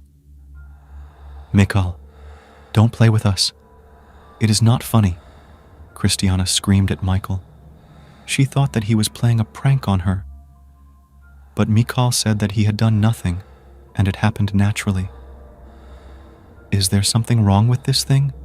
Jake said aloud, nervously, breaking the tension in the room. And the planchette moved across to no, and we all busted into laughter, and this time Christina also laughed with us. The tension in the air disappeared, but just for a moment, the board started moving again. We stared at the board and froze in fear. The movement of planchette spelled out the name Aman. We looked at each other, confused because we didn't know anyone named Aman.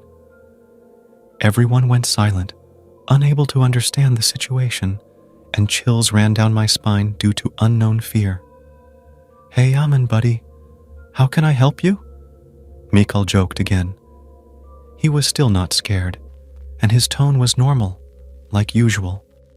This time, Planchette moved to revenge and shocked all of us. "Okay, this is not a joke anymore. Who is doing this?" Jake asked nervously. He was as scared as me. Both of us knew something was wrong with this board. It was so clear that this was an ordinary game or prank. No one said a word. This time, the planchette didn't move either, as if waiting for something. The silence in the room grew, and no one said a word or moved from their place. The only thing we could hear was Christina's sobs. Her sacred body was shivering a little, and all of us were so scared at that moment. We just sat down there and stared at the board, unable to figure out what to do. Suddenly, the candles flickered, and the shadows on the walls moved strangely. Christina screamed because of the sudden change in lights, which scared us all more than earlier. Jake asked Aman how we could make amends, because it was the only way to get out of this situation. And finally, the planchette moved again. This time, it spelled blood. That's when we all understood the situation, and panic hit us. Christiana swiftly tried to remove her finger from the planchette, but it didn't move a bit. We all tried to move our fingers, but it was like it was glued to the board. It didn't move an inch. Christiana's sobs converted into cry screams again, and we were all at a loss for what to do next. My body started trembling with fear. The mere thought of getting killed by some evil spirit was enough to make me cry. But Mikal somehow managed to maintain his composure, and he assured us that everything would be fine. But we had to stop crying, because the sound of cries and sobs disturbed the ghost. Suddenly, all the candles went out one by one, and the darkness in the room grew deeper. Suddenly, I heard someone whispering. It was small muttering at first, but then grew louder and more louder. But we tried our best not to scream or make any voice. "We are sorry, we didn't mean it," Mikal screamed, his voice trembling a little. I could see the fear from his expression. But the entity known as Aman was not satisfied yet. He wanted something really big and unreal. The planchette started moving again and spelled out, "Not enough." Aman's words made 0 sense this time, but suddenly, Jack's finger that was fixed on the board started bleeding. In some seconds, his blood covered half of the board. We all just sat there helplessly, but suddenly Christiana started screaming the word, "Goodbye." And that's when I remembered that it was a way to break the connection. We had to say goodbye to break the connection between the board and the real world. We all started reciting the word together, and after some seconds, the room fell silent. The whispering stopped, the candle flickered back to life, and the planchette released our fingers. As Aman's spirit left the room, the candle lightened up again. The room returned to normal, but the encounter was so scary. After that, we never touched that Ouija board again. We learned that night that some things are better left alone, and we also started believing in the supernatural. However, we still sometimes wonder about the malevolent entity Aman. That day, we started to play with the board just for fun, but the fun turned into something really scary. This experience from my college life, I will never forget. Story 5. Alone in the Wild Forest. My name is Tira, and today I'll tell you about the time I made the mistake of hiking in the forest during the night. The day when my adventure soul made me do that dumbest thing ever. In 2016, I loved hiking, and mostly solo hiking was my thing.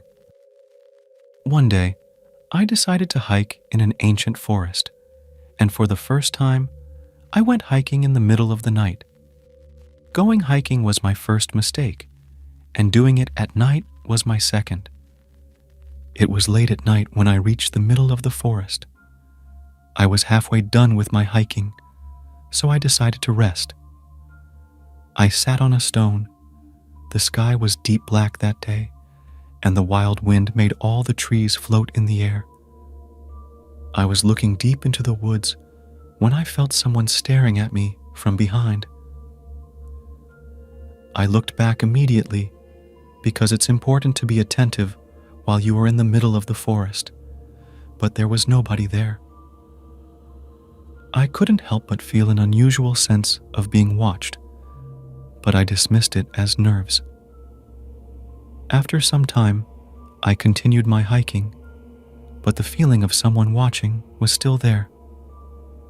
Hours passed while hiking, but I couldn't erase the uncomfortable feeling from my heart. It was as if someone were following me the whole time. As I reached the deep forest, I set up my camp in a small, clear area. After setting up a small camp and making a small fire, I sat against it to relax. But suddenly, I heard a voice from the woods. My heart raced, but I scanned the dark woods around me, but nothing was visible. At that moment, I thought it must be some animals, and I got really scared. I went into my camp and hid from the reach of any animal. After some time, I decided to sleep and settled into my sleeping bag and fell asleep quickly. However, right after 5 minutes, my sleep was disturbed by some whispers. The whispers were so clear because the forest was so silent, and all I could hear were those eerie whispers.